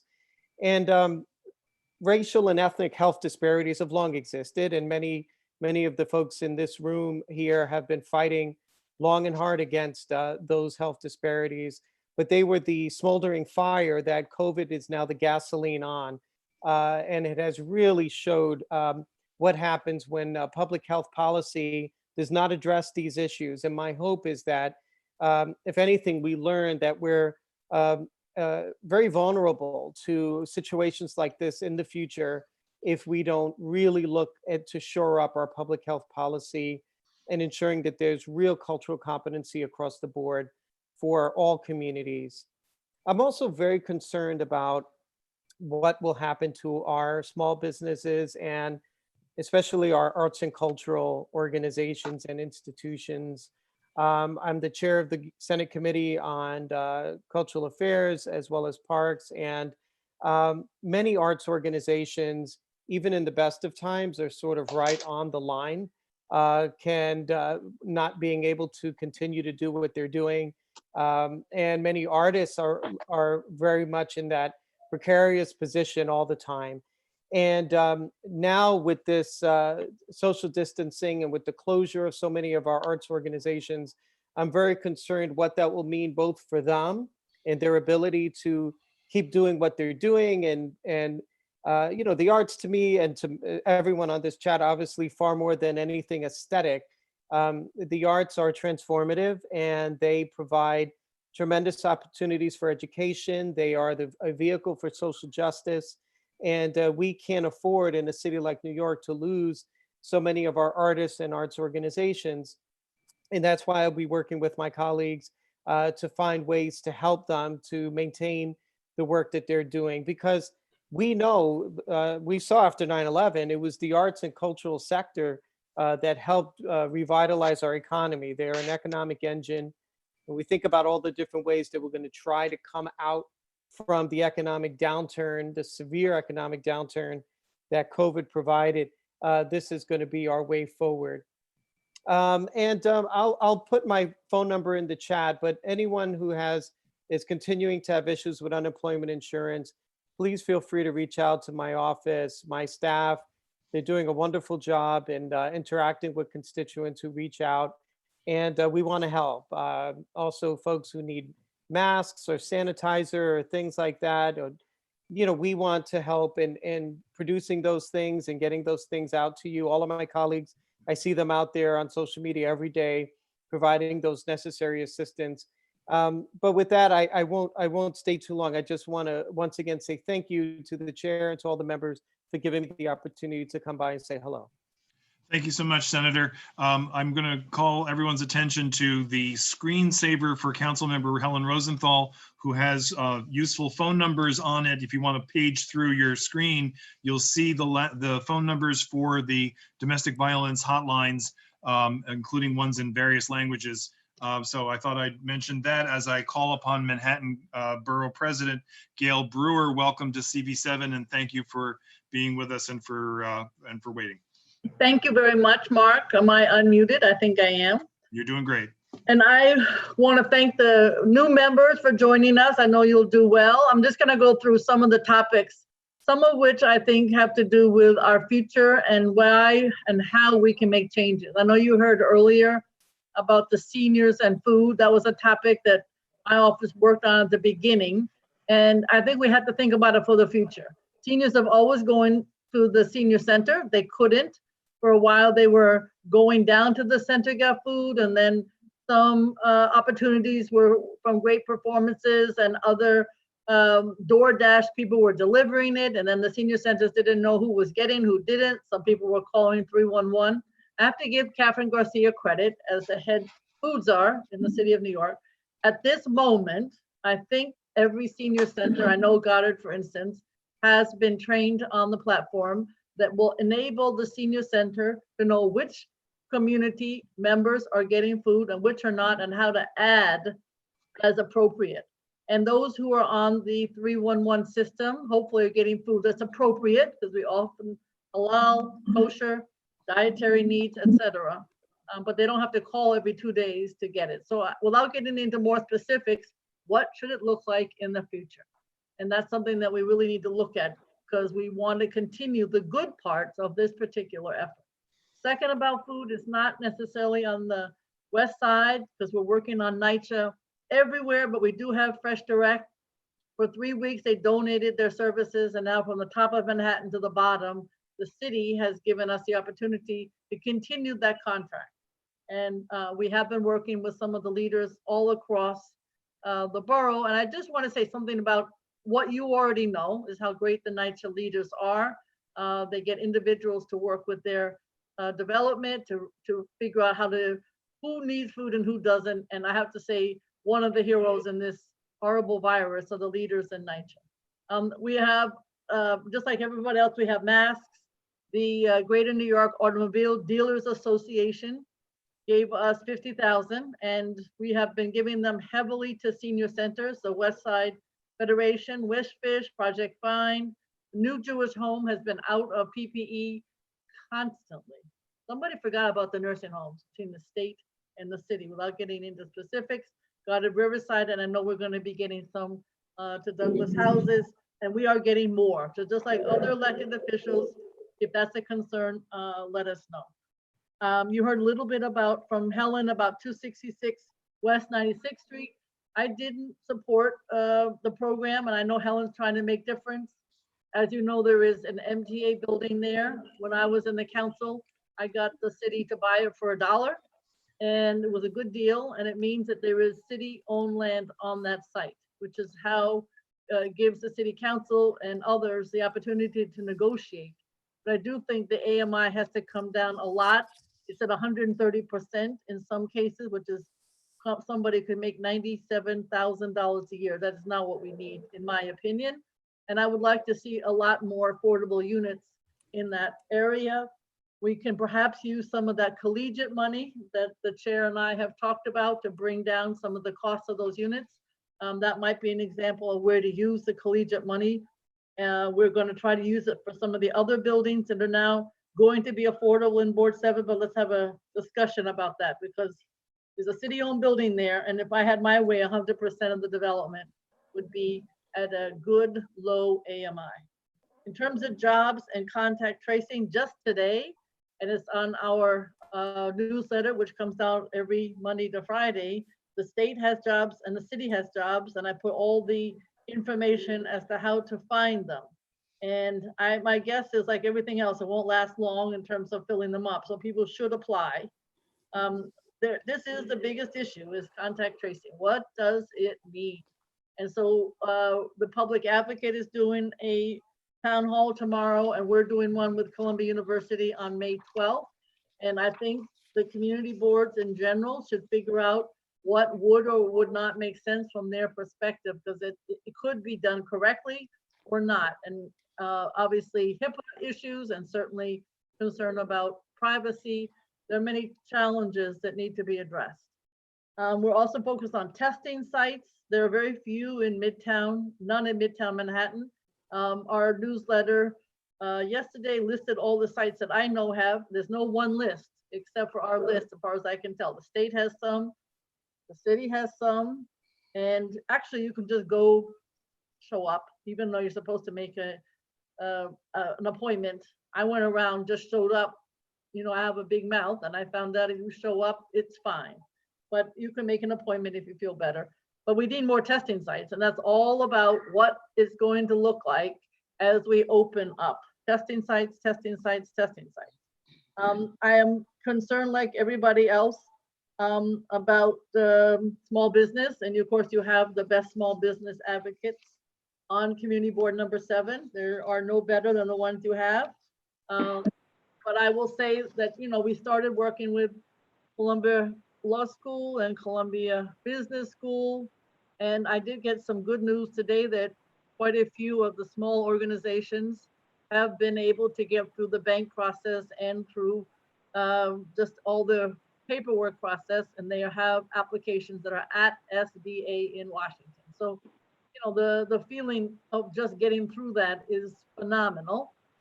I know that Andrew Reggie was appointed. He needs another job. He was appointed to the New York State Reopening Advisory Board. So like I said, you certainly have a lot of expertise on Board 7.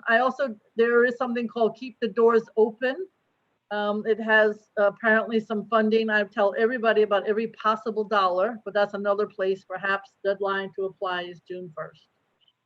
I spent a lot of wonderful time with the CECs whom we appoint in Board 3, obviously School Board 3, and with some of the other CECs in the on the borough of Manhattan. And just like you know, all wonderful parents, these parents have lots of ideas technology-wise and ways at the process, because who knows what's going to happen in September. It could be 50% at school and 50% at home. And what does all that mean, and how could it be improved? They talked about the arts, and I just want to give a shout out to the arts in general, because as you know, the box office is not available, and these organizations have stepped up, many on the West Side, and done amazing visuals. So my question is, how do we figure out what happens to them? You heard from the Senator Serrano, who's passionate as I am, and we need to think about that as part of the opening, because economic development, NYC and Company, I'm on the board, and this is what they're talking about. What's Broadway look like? What do the restaurants look like? And they are the backbone for reopening. Summer Youth Employment Program, I know you're supportive. We had a town hall on April 22nd. And I think the city council is very focused on it. They're also focused on organics and recycling and hopefully not cutting either one of them to the bone and figuring out ways that both of them maybe even could work together. And there are so many other issues that are on the cutting block, but those are two that we're getting hundreds and hundreds of mail about. What is the future? And I have been talking, lots of people think about open space and testing and what contact tracing looks like, either visually or from the human touch. And all of these are big issues, but just social distancing for restaurants and small businesses and sidewalks and streetscape. And do you need a mask that you get tested before you go in? Do you have a mask that can enable you to eat in the restaurant? These are all issues that people are thinking about. And I hope the community boards will have some input for the community that you represent. So thank you very much. And I look forward to working with you. Unfortunately, there's no lack of work to be done, but I know that CB7 is up to it. And Mark, thank you for your leadership. Oh, thank you, Borough President. We're grateful for your being with us and for all of those amazing initiatives. We have with us, I believe, the last elected that I see on our queue. We will have reports from at the very end of the meeting from elected officials, staff members who have not, whose elected has not joined us in person. But I believe Assembly Member Richard Gottfried. I'm scrolling through to find you and to unmute you, but you're unmuted. Assembly Member, welcome to Community Board 7. Thank you for being with us and thank you for your patience. Well, good evening. And I also want to greet all the new members of Board 7. You are part of an amazing organization now.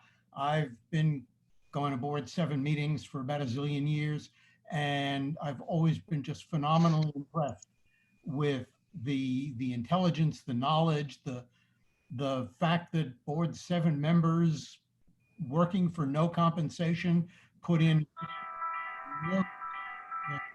number of hours. Hang on 1 second. We're gonna mute everybody, and then I'm gonna find the Assembly Member and unmute him. Give me 1 second here. Are you there, Assembly Member? Go ahead. Okay. Sorry, there was a little bit of background noise there. Yeah. You know, with the crisis with COVID-19, all of our elected officials, community staffs, including mine, have been taking, you know, just an incredible number of phone calls and emails from people who need help with unemployment compensation and finding a testing site, worried about a family member in a nursing home, just an incredible array of issues that we try to help with.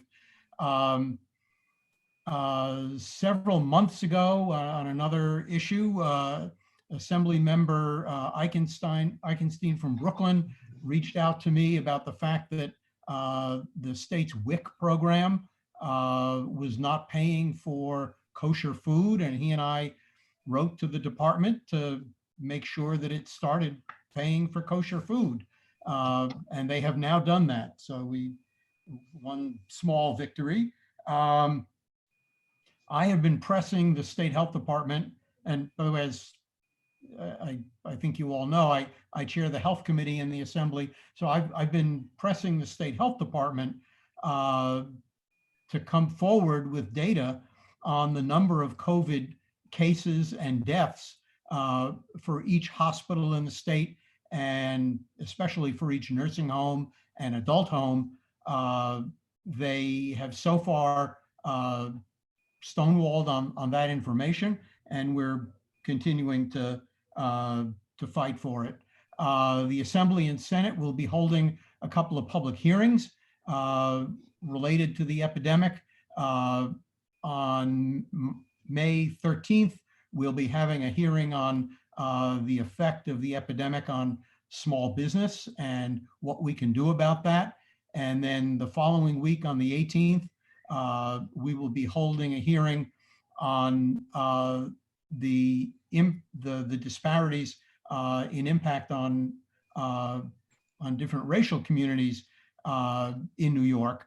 And most importantly, not just the statistics, because those are all too familiar, but what we can do about that now and in the future. I am working on having a hearing of the Health Committee in the Assembly and Senate on the problems in nursing homes and home health care and adult homes with the epidemic, because we're getting some ghastly statistics and stories.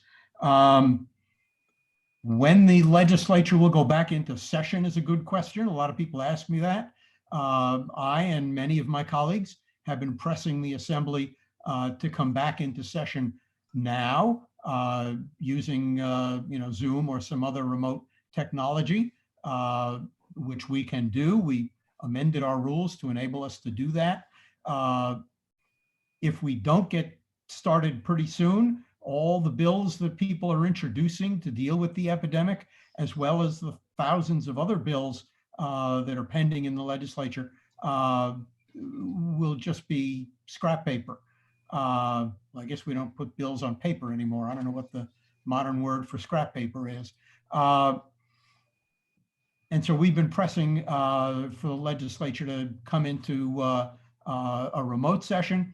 And I believe very strongly that whenever we can reconvene in person, maybe the late summer, maybe the fall, I believe we need to do that. I think it's really important that we learn from this epidemic. It is shining a very bright light on flaws in our healthcare system, in how we pay for healthcare, and flaws in almost every aspect of our lives and the economy.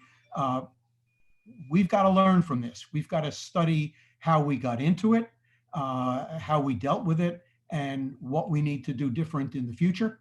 I know the governor and the mayor have both appointed panels. The problem with both of those panels is that they are dominated by people who are or have recently been close associates of either the governor or the mayor. I don't think that's the way to do this. We've got some of the world's best schools of public health and schools of medicine and foundations.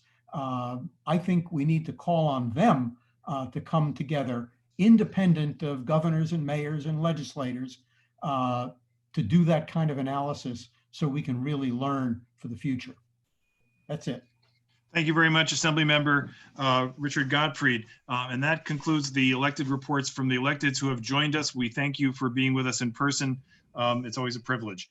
I'm going to do 2 bits of board business, and then I will go to the public session, and then I'll conclude with the chair's report. Since it's sort of an upside down community board meeting, we'll end rather than start with the chair's report. But the 2 bits of business that I want to take care of right now are approval of minutes and a request for a leave of absence. And I'll deal with them in that order. We did not approve the March minutes in the April meeting, so I'm asking you for resolutions to approve or votes to approve both the April and May minutes. I'm sorry, the April and March minutes, forgive me. So moved. One moment, there are 2 corrections. They are typographical in nature. In the Transportation Committee, there's a reference to the DOE, which should be the DOT. Not a big surprise there. And then in the in Assembly Member Linda Rosenthal's report, there was a wishful thinking Freudian slip of a 3-year moratorium on evictions, which is actually a 3-month moratorium on evictions. Would it were so that it's 3 years perhaps, but it is not. With those corrections, now may I call on Shelley to make a motion to approve? So moved as corrected. And do I see a second? I see Doug Kleiman is raising his hand as a second. Let's call the vote. Let's keep trying with our virtual and physical raising of hands. Please raise your hands now to approve the minutes. To which I add myself, Doug, I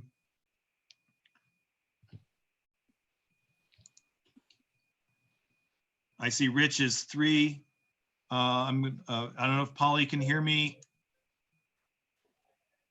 Polly, unmute yourself. Andrew Ridgey is 4.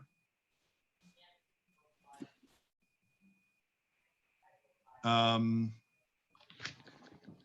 Isaacs, do you have a vote? We may have I lost got you, Audrey. Shelley. Thank you. Peter Sampson is 5, Shelley is 6. So 6 plus 29 is 35. Am I missing anybody? Michelle Parker is 40. Any other physically raised hands? I have Peter Sampson already. I have 40 secretaries. Julian, do you have 40 as well?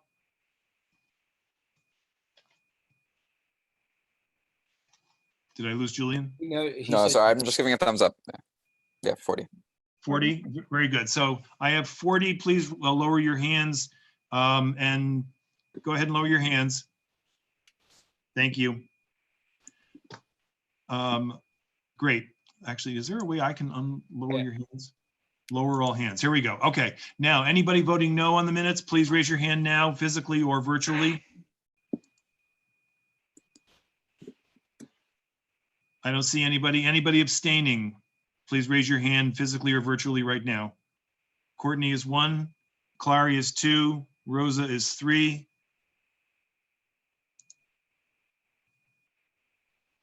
And that's all I see. So I have 40 to 0 to 3 to 0.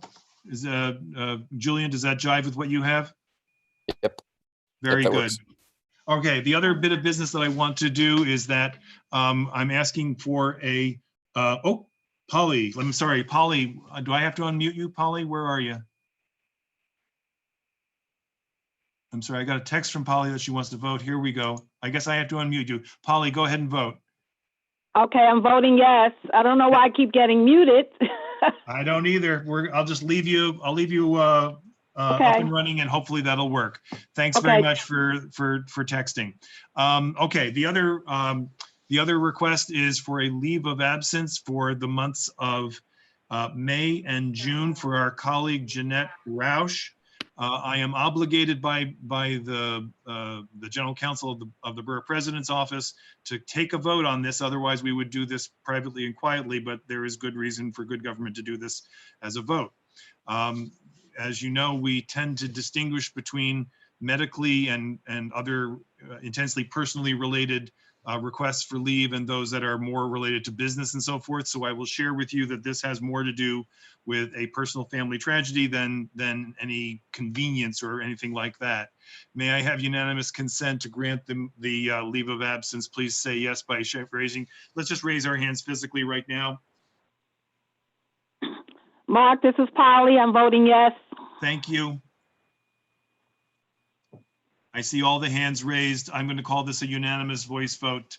And I thank you for that. And I thank you for your discretion in responding so quickly and so appropriately. And so now we're going to call on, we're going to, let me see. Okay, so now we're going to go to the public session and actually hear from the public. The first person in the public actually who wants to speak, though, is our board colleague, Madeline Innocent, followed by Dan Cohen, and then other attendees, whether you're attendees, please raise your hands. There should be a raise hand function on our participant screen, or *9 if you're dialing in by phone.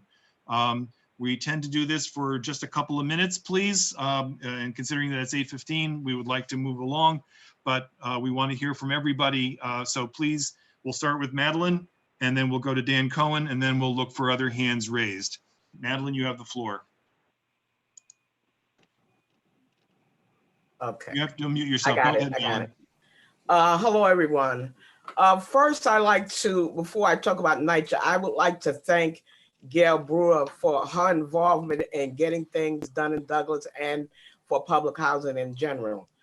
Also, I'd like to thank Linda Rosenthal for always being there for NYCHA residents, even though she's not in my district.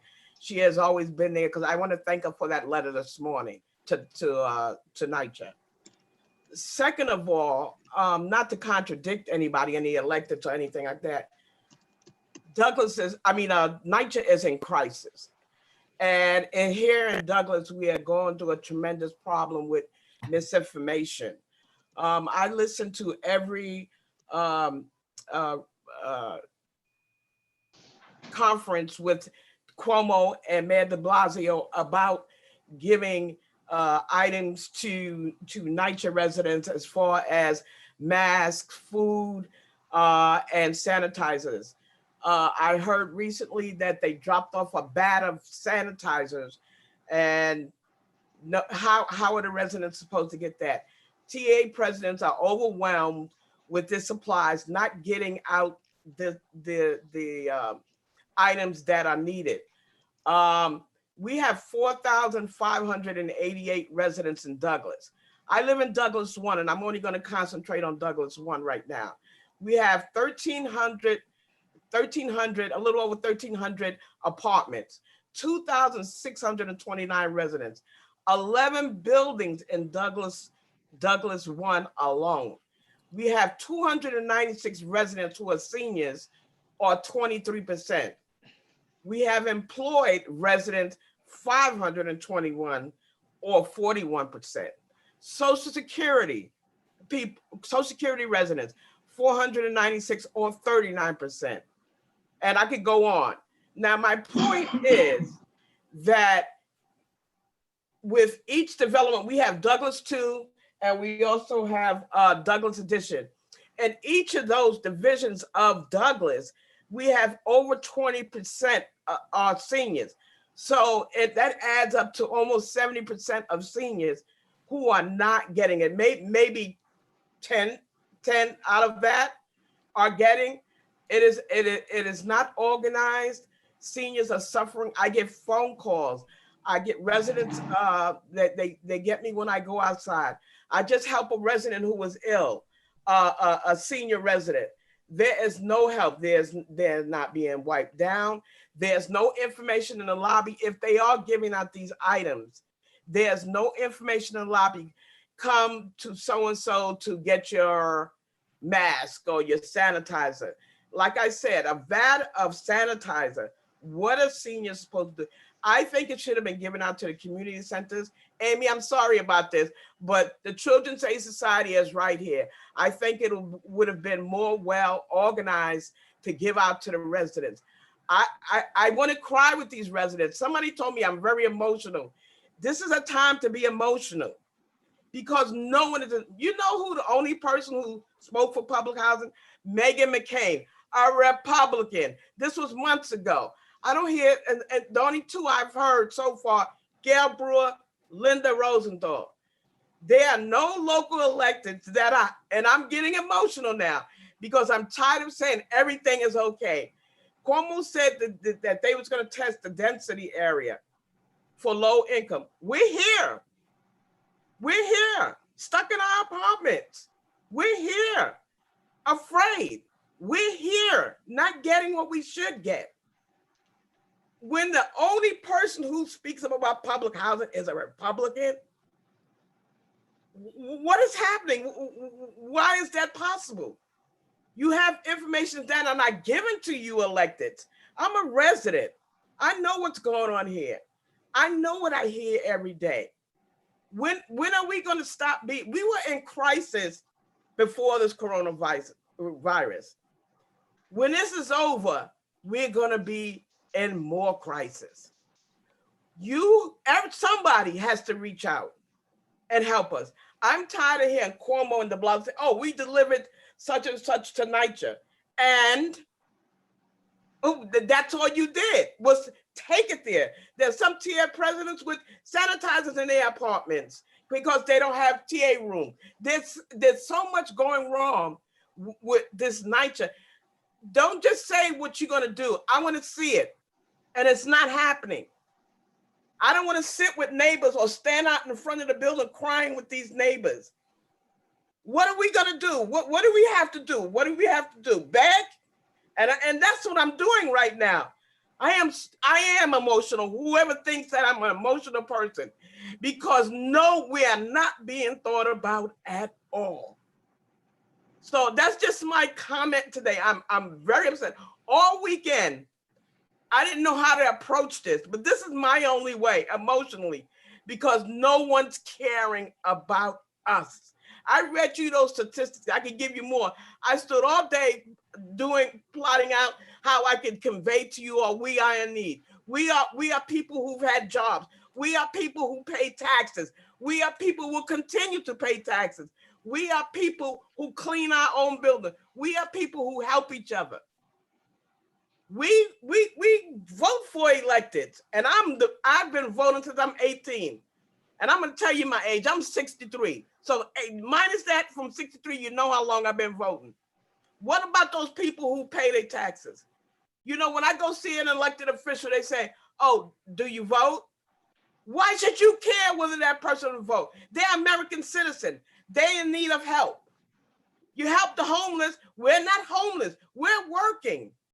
So help us. And I'm done because I am getting very emotional. Madeline, thank you very much. Thank you, No Madeline. Thank you very much. I Yeah, agree. no comment is appropriate. That it speaks for itself. Thank you for sharing. Why don't you and I talk tomorrow about following up on what you mentioned as best we can. But thank you. Let's pause for just a moment. Okay.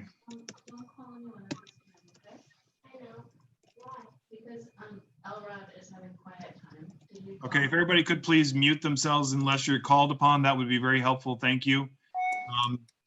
And I'm going to call on folks that have signed up in the queue. I understand that the raise your hand function among attendees is not working the way that we expected. So I'm going to ask you to put your request to speak into the Q&A. I have the following people signed up already. I have Dan Cohen, followed by Wynn Armstrong, followed by Lisa Orman, followed by Peter Arntzen, Michael Noble, Morrissey Perfetti, forgive me if I mispronounce any of these, and Sharon Pope. And I also have Michael Stinson from the Comptroller's Office. If your name isn't among those that was just called, please put it into Q&A. If your name was called, then you're already on the list. No need to do it again. So let's keep this moving with Dan Cohen, followed by Wynn Armstrong. Dan, welcome to CB7. Thank you, Mark. Thank you. And I just want to say how grateful I am for Madeline Innocent and her regular reports about what's going on in Douglas. I had a chance to see firsthand during some food distribution about a week ago. And although there was a fair amount of food to be distributed to seniors, it was being done entirely by volunteers, and there were not nearly enough volunteers to distribute all of the food. It's atrocious. And I think actually that Douglas is actually probably one of the better run projects across the city. And if that's the condition that the residents are facing, then the situation is pretty dire indeed. I know the borough president is still on and a few other elected officials. And I don't, at the risk of interfering with protocol, if it's appropriate to yield time to the borough president, if she wanted to, or one of the other electeds who represents that area that Ms. Innocent made reference to, I would be happy to do so for a moment. I don't want to put them on the spot, but if there's, you tell me, sir, how to proceed, Mr. Chair. Yeah, I'm not going to put any elected official on the spot. If somebody wants to raise their hand, I think perhaps the most appropriate thing, if I see a raised hand, I'll call on someone. But this might be the kind of thing where following up tomorrow with staff available and being able to actually address the issue head on, rather than what we can accomplish tonight. I think that would be more appropriate and more welcoming. So I thank you for the thought, but I think that I would opt for a slightly different approach to the same result, if you don't mind. Not at all. I have just a brief report then about what I had initially wanted to discuss. I bring greetings to you all. I haven't seen much of CB7 in a few months, and it's nice to see everyone. I suppose like many of you, I've been honing my baking skills. I've cooked more baked goods in the past month, and I've eaten them more carbs than I have in the previous year combined. I want to just give quick updates on parks and trees and the presidential primary. With parks, I'm the president of Friends of Annabella Vilas Playground, and because the project next door being built by Wishfish, and I know Shelley is on this call, is moving ahead because it is still affordable housing, the bathroom for that park will be open. In that park, when we are able to go into parks again, there will be a bathroom, and yes, thumbs up to that. I also want to acknowledge the trees that are being planted with Valley Restoration Local Development Corporation, a local nonprofit, an LDC that I run, in cooperation with the Columbus Amsterdam bid. I know Peter Artson is also on, I think in the queue, or at least hearing on this CB7 meeting tonight. We received a grant last year for $76,000. We've successfully spent that money. We planted over 24 trees and tree guards in the neighborhood, and I think it actually also motivated the city to plant even additional trees in Manhattan Valley.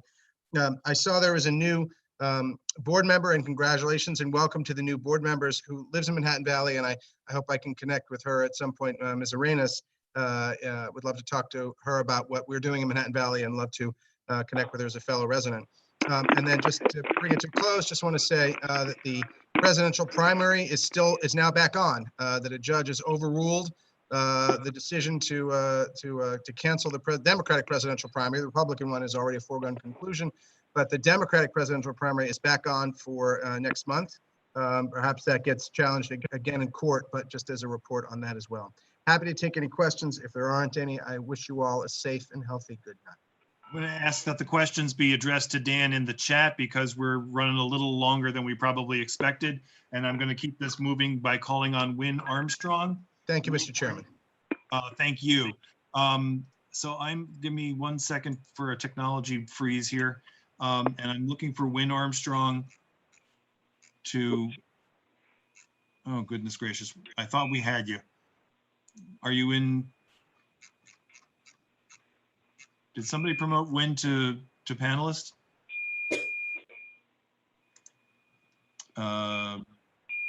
Win, can you unmute yourself while I try to find you? I just did. Thank you.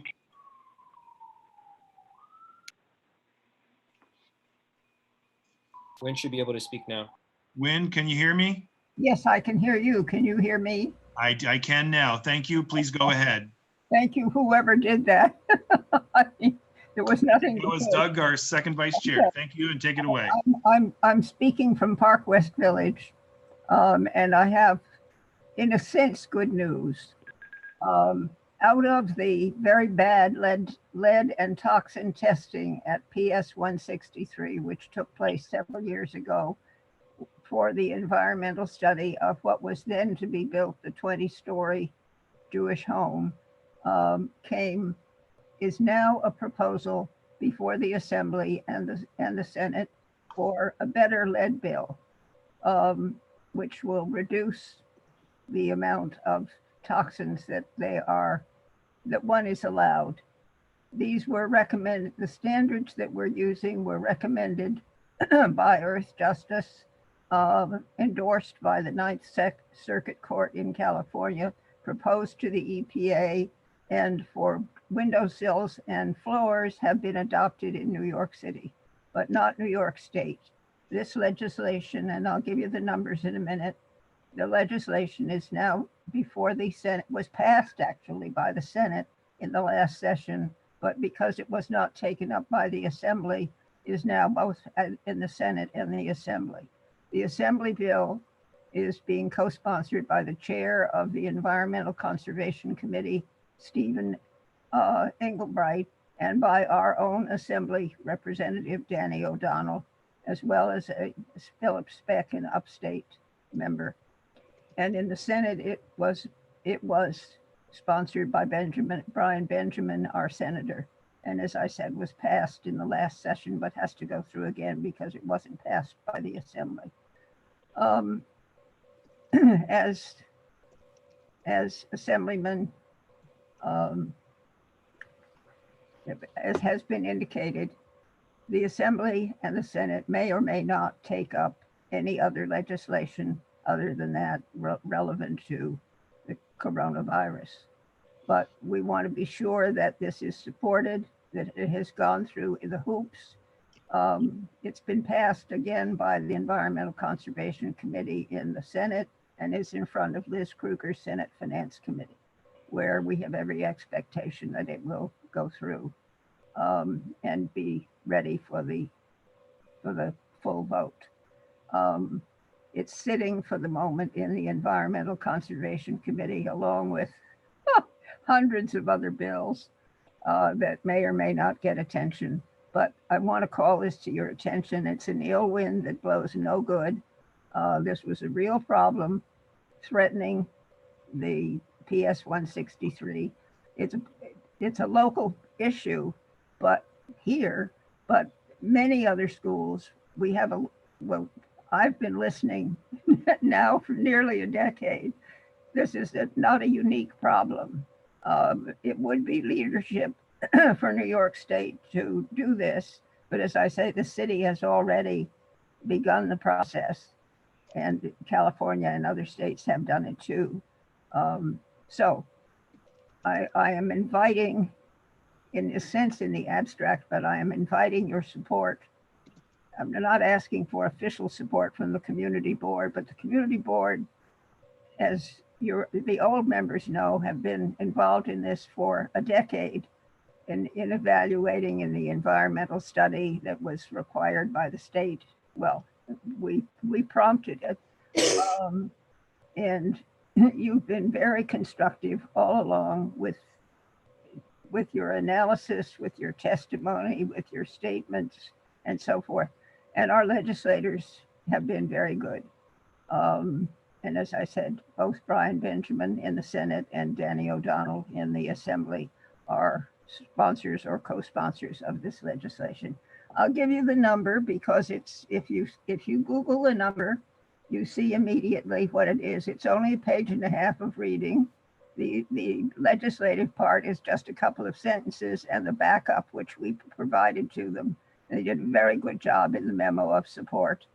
The Assembly number is A7635, and the Senate number is S5615.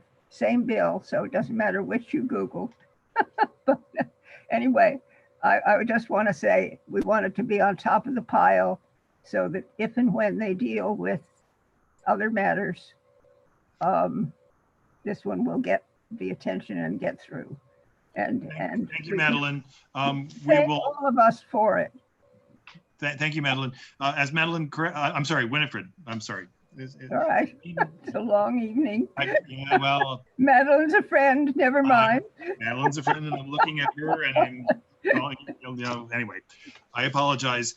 Thank you, Win. You are correct that CB7 has had resolutions in the past that have spoken to the issues having to do with toxins that could potentially be released by the site that's right outside your windows.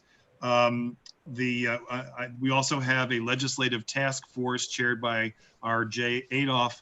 And so I will work with Jay to see if there's a letter we can write right now based on those previous resolutions and or put this on the queue for what the legislative committee may want to take up. So And one way or another. Mark, can I just say something? I'm not looking for a resolution because the time frame is so, I mean, in theory, the assembly ends June 2nd. As Assemblyman Gottfried indicated, you know, maybe they'll go on, maybe they'll have a late summer session. I think. Yep. I hear you. I'm think, sorry. I'm gonna pull this back and thank you. And what I will do is we'll work on the most expeditious and useful statement we can make. There's probably a balancing act between how useful the statement is and how quickly we can get it out, but we'll do our very best to take that up in a responsible way, consistent with our bylaws and good practice. So I thank you, Win Armstrong. I'm going to turn now to Lisa Orman, followed by Peter Arntzen. Lisa, you have the floor. Let's go ahead. Do I have to unmute Lisa? Can somebody help me with that?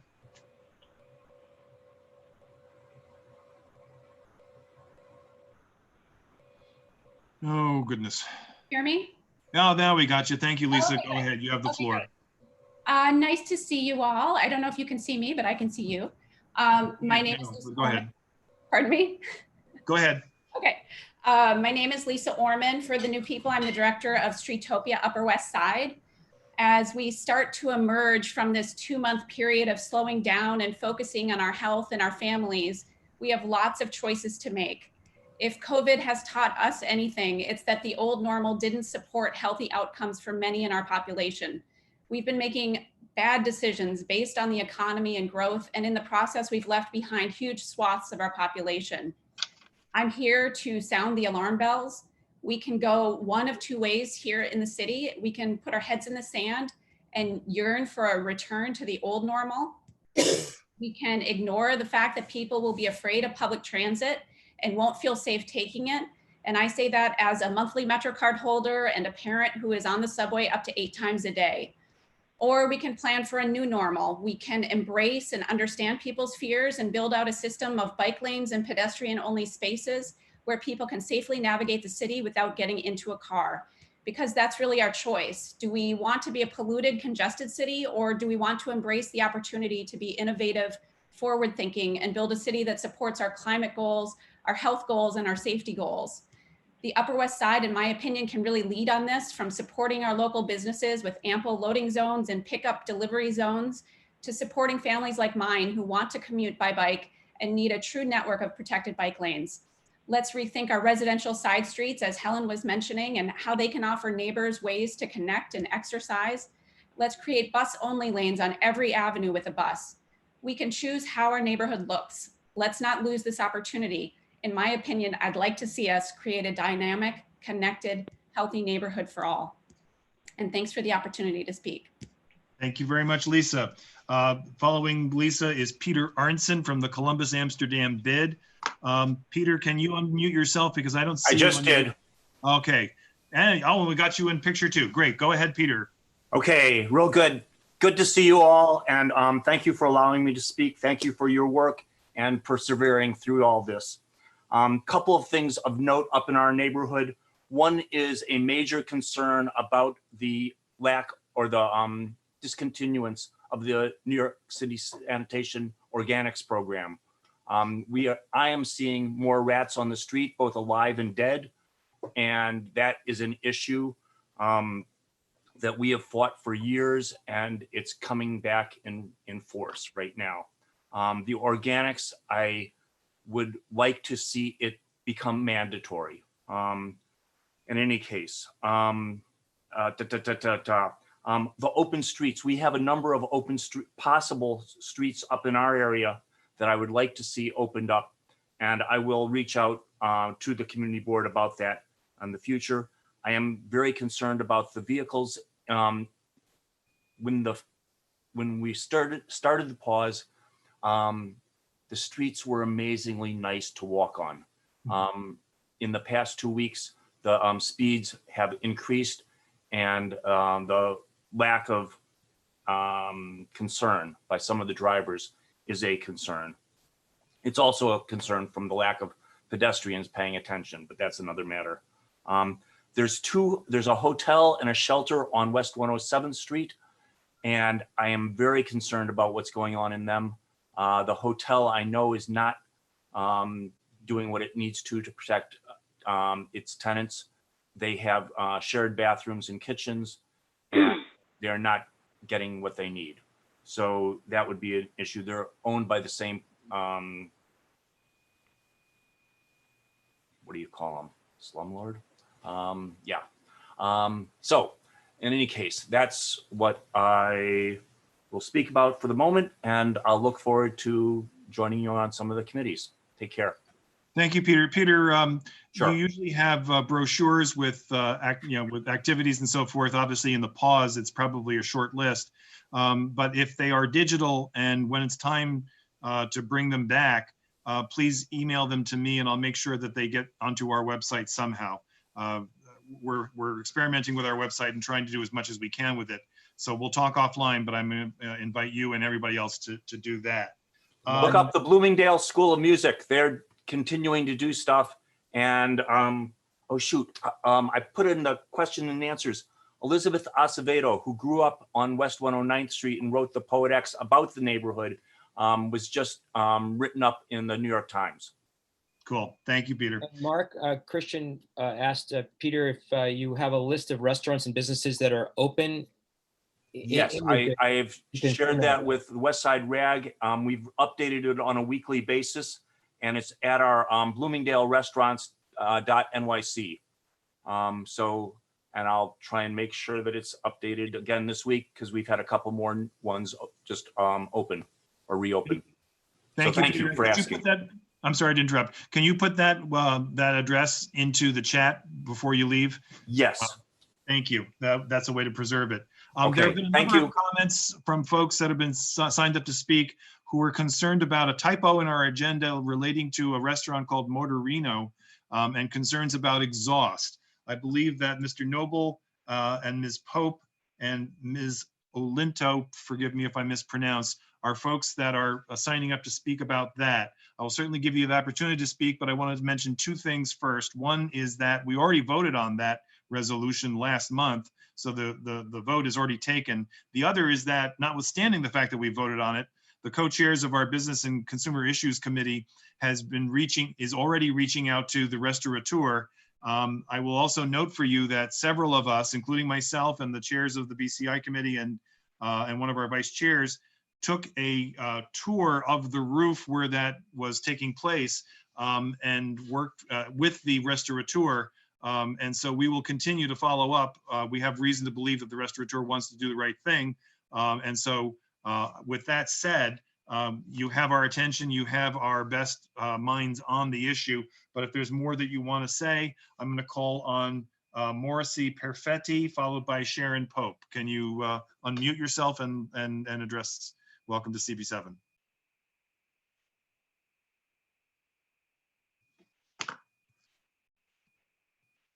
Morrissey Perfetti, I'm sorry, I'm not seeing you on the queue, but I thought you were here.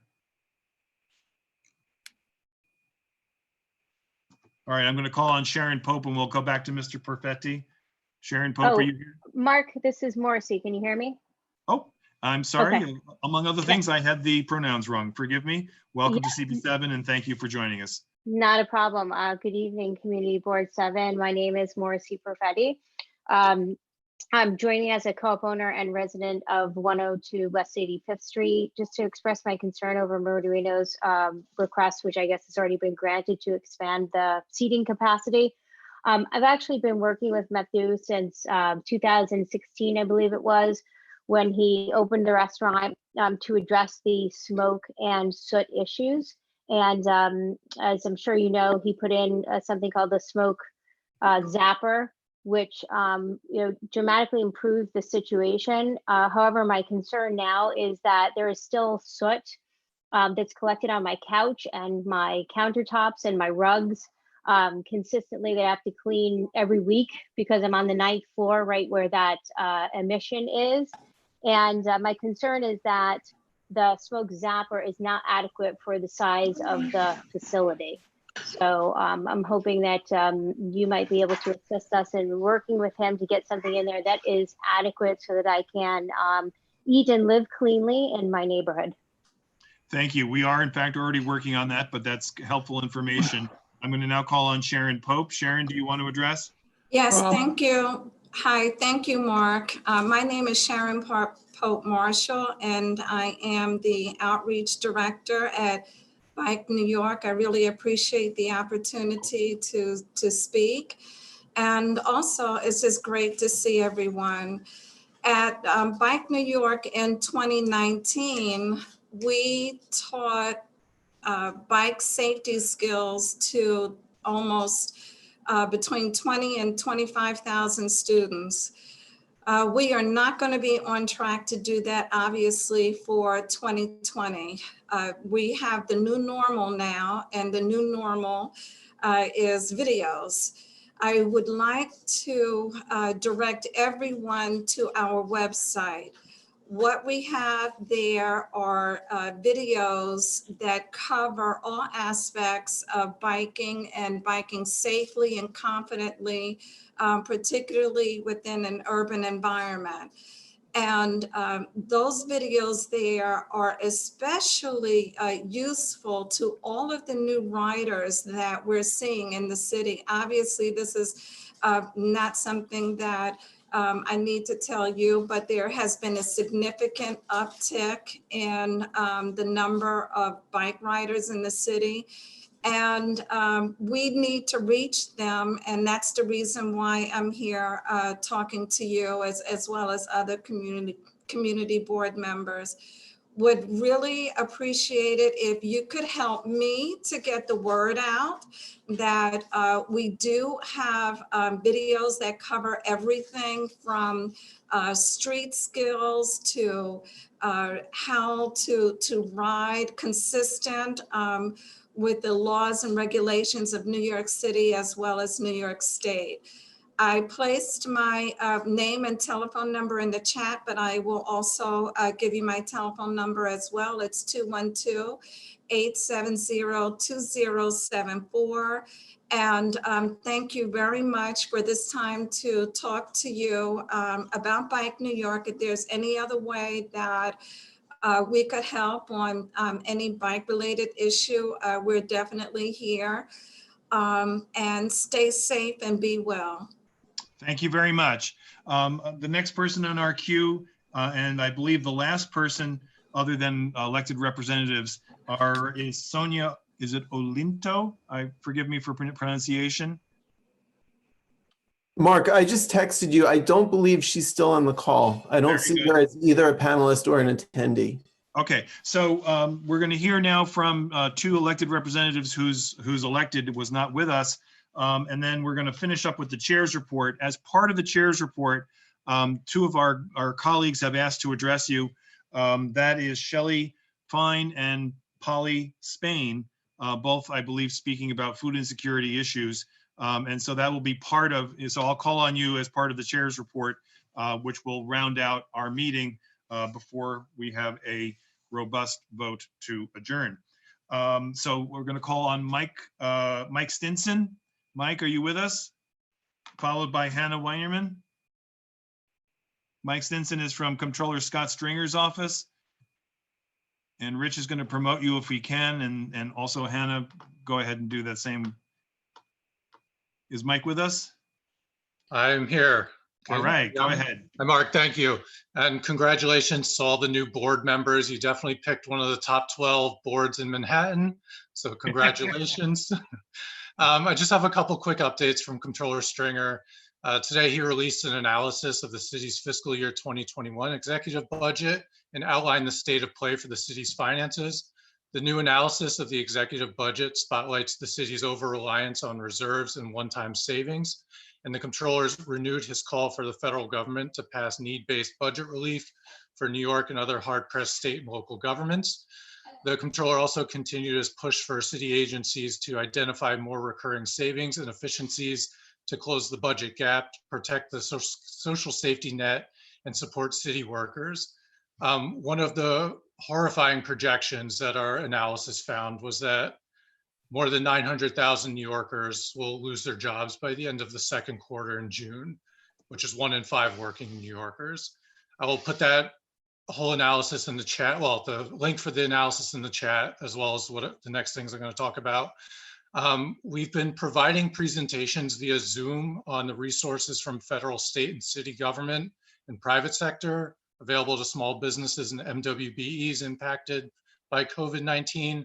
The presentations are taking place every Tuesday and Thursday at 11 a.m. until at least next Thursday. We may extend.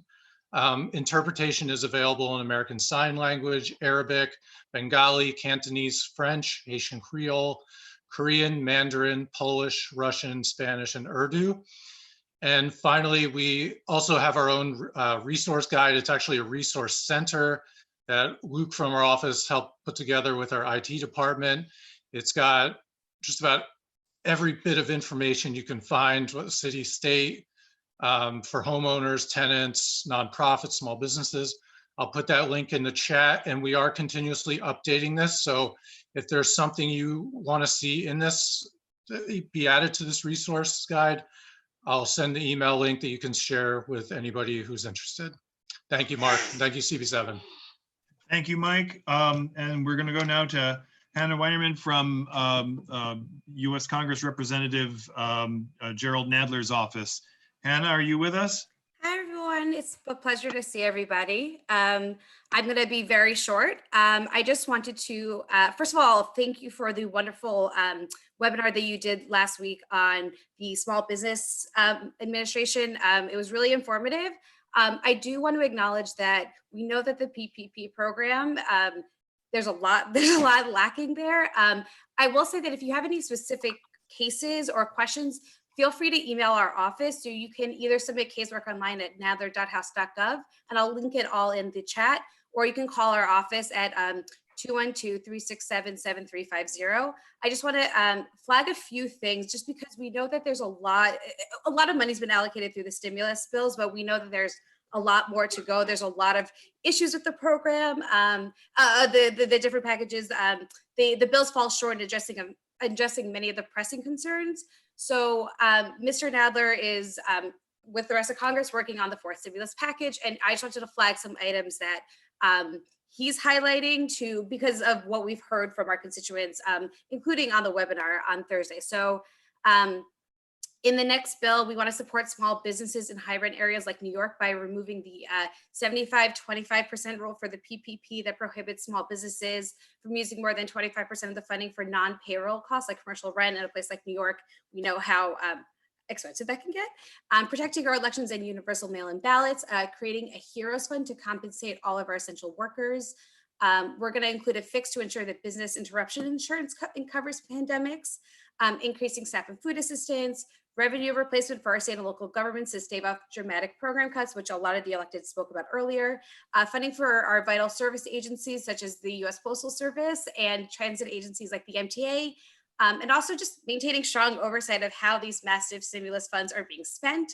We know that that's becoming an issue, and that we're all too aware of the need for housing and rental and housing assistance. So we are working to secure another $100 billion of federal funds for currently unsubsidized renters for emergency rental assistance, and 10% of that would go to New York.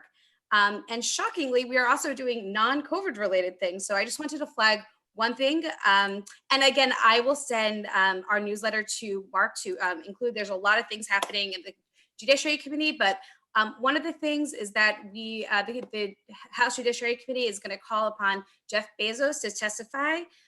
There is a report in the Wall Street Journal article, and I'll link that as well. But essentially, there was certain competition concerns that Amazon used sensitive business information from third-party sellers on its platform to develop competing products.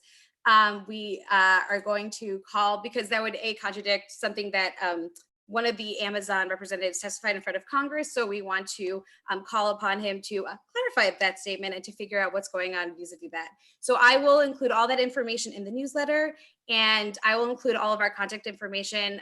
You guys are doing amazingly. This whole concept of these virtual community board meetings are really amazing. So I just want to give everyone credit for that. And it's a pleasure to see everyone. Thank you for having me. Thank you. And I think that concludes our public session. I will be calling on our colleagues in just a moment. So here's the chair's report. I did want to highlight with congratulations, the forum on that was run by our BCI committee, having to do with the very granular and useful approach, very practical approach to the relief programs available for small businesses, especially restaurants, timely and useful. So thank you for that. Congratulations also to Andrew Ridgey for being appointed to the governor's panel on reopening. We are lucky to have that expertise be part of any decisions that are made in that forum. Obviously, there's a lot to discuss there. I want to go right immediately to food insecurity. This was a part of the preparation that I was trying to bring to you, but you've already heard a lot of this. So I wanted to give a shout out to the Children's Aid. Used to be Children's Aid Society. I don't know if Amy is still on the call, but Amy is facilitating food distribution from the Children's Aid facility at Douglas Houses. I believe it's Grab and Go Meals, to the West Side Campaign Against Hunger, which is using its mobile van as well as its own usual resident spot at 86th and West End Avenue, to Lincoln Square Neighborhood Center, which is coordinating food for Amsterdam Houses and Amsterdam Edition, and to a consortium of NYCHA tenant leaders that I believe Polly wants to speak about. So Polly, if you're on the call and unmuted, please go ahead.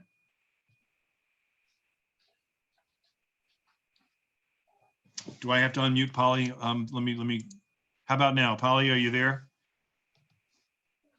Polly, so try *6 and see if that works for you. Hello? Yeah, you got it. Okay, great. Okay, so first of all, We lost you again. Is that me or is is that that you? more? Whoops. I've been unmuted. Yep. Hello? Go ahead. Okay, I want to say good evening to everyone. And I'm glad to be able to have the opportunity to speak and share with everyone. I'm going to speak about all the wonderful things that are going on in the NYCHA public housing community. A lot of information as far as food insecurities. I'll get to that later on. But I want to just share with everyone on the board that all of the resident leaders here on the Upper West Side have been working together since December of 2019. We've been meeting every month at Goddard Riverside with Larry Woods and Roderick Jones. We formed a coalition to bring up the rate of census response in the community, within the public housing community, because we were told that that was an issue 10 years ago. So we've been working diligently on that task. But with the event of COVID-19, of course, we shift gears. So I just want to say that I'm very proud of all of the resident leaders from Amsterdam Houses, Margarita Correct, all of the Wasura buildings, that's Jack Chandris, Venice, 54 West 94th, the Hostos, Wise Towers with Ernesto, and also 589. So we've all been working together every week recently, meeting, brainstorming, and also working with Cynthia Tibbs as well, who's on the board right now attending. I don't know if you can see. Cynthia, you can wave your hand so everyone can see you on the screen. So we've been working together collaboratively to make sure that everyone has food at the different developments.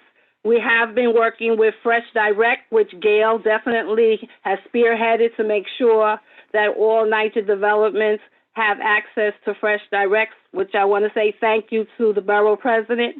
And because she does recognize that resident leaders do work hard, but what I love is that we work together to support each other. And that's what makes the difference when you're not isolated and alone. And also, I do want to give a shout out to Carmen Quinones, who is the president at Douglas Houses, because she called every resident leader and asked us if we needed food. So we really appreciate her efforts and her support in that area as well. So basically, each resident leader has chosen which organization they want to partner with, which you have already mentioned, Mark, which is the West Side Hunger Against Campaign Against Hunger, and also Meals on Wheels. Also, we have Fresh Direct. Some of the resident leaders have worked with Trinity School, where the students have delivered food to the senior buildings, which is Sandra Thomas. We have resident leaders who have sent their residents to PS 89 to get food. So there's many resources that we have reached out to and partnered with to make sure that no one is hungry and no one is forgotten. Most of the resident leaders have received the sanitizers and masks from Governor Cuomo, which we want to say thank you. And Danny Barber, who is the chair of the resident leaders, is the one who made that arrangement for us to get the sanitizer for the residents and the masks. And I'm glad that Senator Serrano spoke earlier and said that he would also assist and support in any way that he can. So we will be reaching out to him as well. But I just want to talk about all the positive things that are going on within the public housing community, because it's all about cooperating and working with each other. And we meet every week at Goddard Riverside now virtually, because we used to meet in person in February, but of course, because of social distancing, we can't do that anymore. But we still stay in touch with each other throughout the week. If someone has a problem where their door is broken, we make sure that we all work together to get that problem solved. If someone's having a safety and security issue, we make sure we work together to get that problem solved. So we think together cohesively and collectively as one. So that's why I want to just bring that to the attention of the board, that there are a lot of positive things going on in NYCHA. But the most thing that I'm proud of is that we all work together, because we all realize that it takes a village, No one can be by themselves and be isolated. We believe that collectively we can make a difference.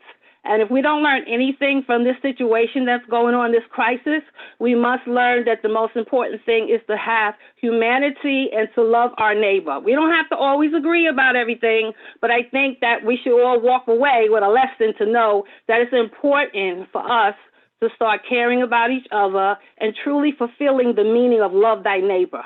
And I always believe that that's what our board is about. So that's why I just wanted to share that with the board, to let you know that the resident leaders and the residents have stepped up, okay, and taken ownership of what's going on and shown a lot of concern and care for their neighbor. And we're so blessed to have organizations and all the social services here on the Upper West Side to support us and assist us, and the elected officials as well. So I thank you. Thank you, Polly. These are times in which have very strong feelings are going to be coming out. I'm going to remind ourselves, myself and everyone else, to please be careful how we express ourselves. Disagreement is great. Let's just be careful how we express disagreement. I know that there's a lot riding on everything that we're talking about right now. So please let's focus our energies on moving forward positively and expressing ourselves in a way that hopefully will get us into a positive framework. With that, I'm going to call on Shelley because I believe you have an update relating to kosher food. I'm not sure if that's in schools or somewhere else, so please help us understand. Sure. So there's a grab and go program that's citywide since the schools were closed. In that program, originally the students, families would come to a certain location, a school in the area, and pick up their food for the day, breakfast and lunch. And it was working good, bad, you know, a little better as time went on.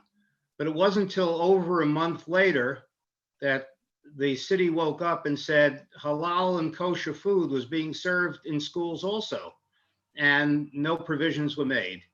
So it still took a couple of weeks. And finally, through some people who I know, who I worked with years and years ago, they put pressure on the DOE to do something about it. Of course, the results were programs in Brooklyn and Queens, in heavily dense Jewish areas. The fact that there are about 75,000 Jewish residents of the Upper West Side didn't seem to go on the radar screen. Eventually, I heard that Lower East Side and Washington Heights got programs. They said, what is wrong here? What is wrong with the scene? It's wonderful that they did. Why not us? So went on a campaign and things have started to fall into place. Okay, number one, there will be a program on the West Side, maybe even within a week. It'll probably be, my request was either at Joan of Arc Complex School, that's being his public school, or PS 75 between 95th and 96th on West End Avenue. The specifics will come out later. Second, they wanted us to substantiate the need. Being very involved in the community, I knew the need was there.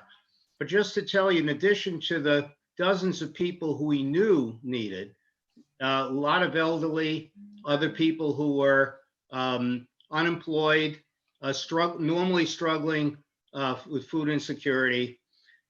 Up till 6 o'clock tonight, for the day and a half preceding, I had 116 additional requests, and that doesn't mean individuals. Some couples, families of 4, families of 6, and we're not going to have enough meals, I think, on the opening day to meet the need. There is a real need now, probably more than ever. The population's there that does it. There needs to be some equity in the way things are done. And I think we're going the right track. Linda Rosenthal sent a wonderful letter to the mayor. We've had outreach from Mark Levine and from Helen Rosenthal to support what we're doing, and we'll need them as we go along because I'm sure there'll be bumps along the road. But it looks like we're on a good path now. What we do need, and we're trying to gather, are volunteers to pick up the meals because a large number of people are stay at home because they're elderly or because of other reasons, and they're not going to be able to come out and grab and go. So, and the district goes from 59th to 110th Street. And if it's at 96th Street, the people on 66th Street are not going to have an easy time. So some people volunteer to bring cars, but we're looking for volunteers. Thank you. So Shelley's last point, thank you, Shelley. Shelley's last point about the need for volunteers is actually something that perhaps our board colleagues will all want to just focus on for a quick second, which is that a lot of these programs, including the ones that Polly just highlighted, as well as ones that Lincoln Square Neighborhood Center has been active on, require volunteers. The advice I was given by Lincoln Square Neighborhood Center, which I think is good and wanted to share with you, is that there are groups like, one is called Mutual Aid. Another is, of course, New York Cares. There are others that work as a clearinghouse for volunteers so that an agency that needs help doesn't have to vet individuals. So to the extent that you can spread that word, that might be very helpful to both spread the word to the people who are looking for volunteers and for those who are looking to do something in the community. That might be a very effective way to, and an efficient way to get needs met. And I'm going to close that off as our discussion about food insecurity. You heard mention tonight about the open streets protocols. I shared with all of our board colleagues today the information I have to date. There are still some open questions about the language of those criteria for what will or will not work for the Department of Transportation.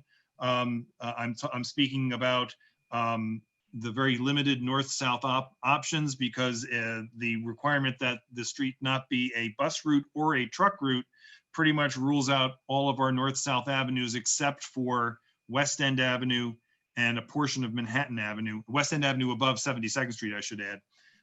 So and it requires a community partner.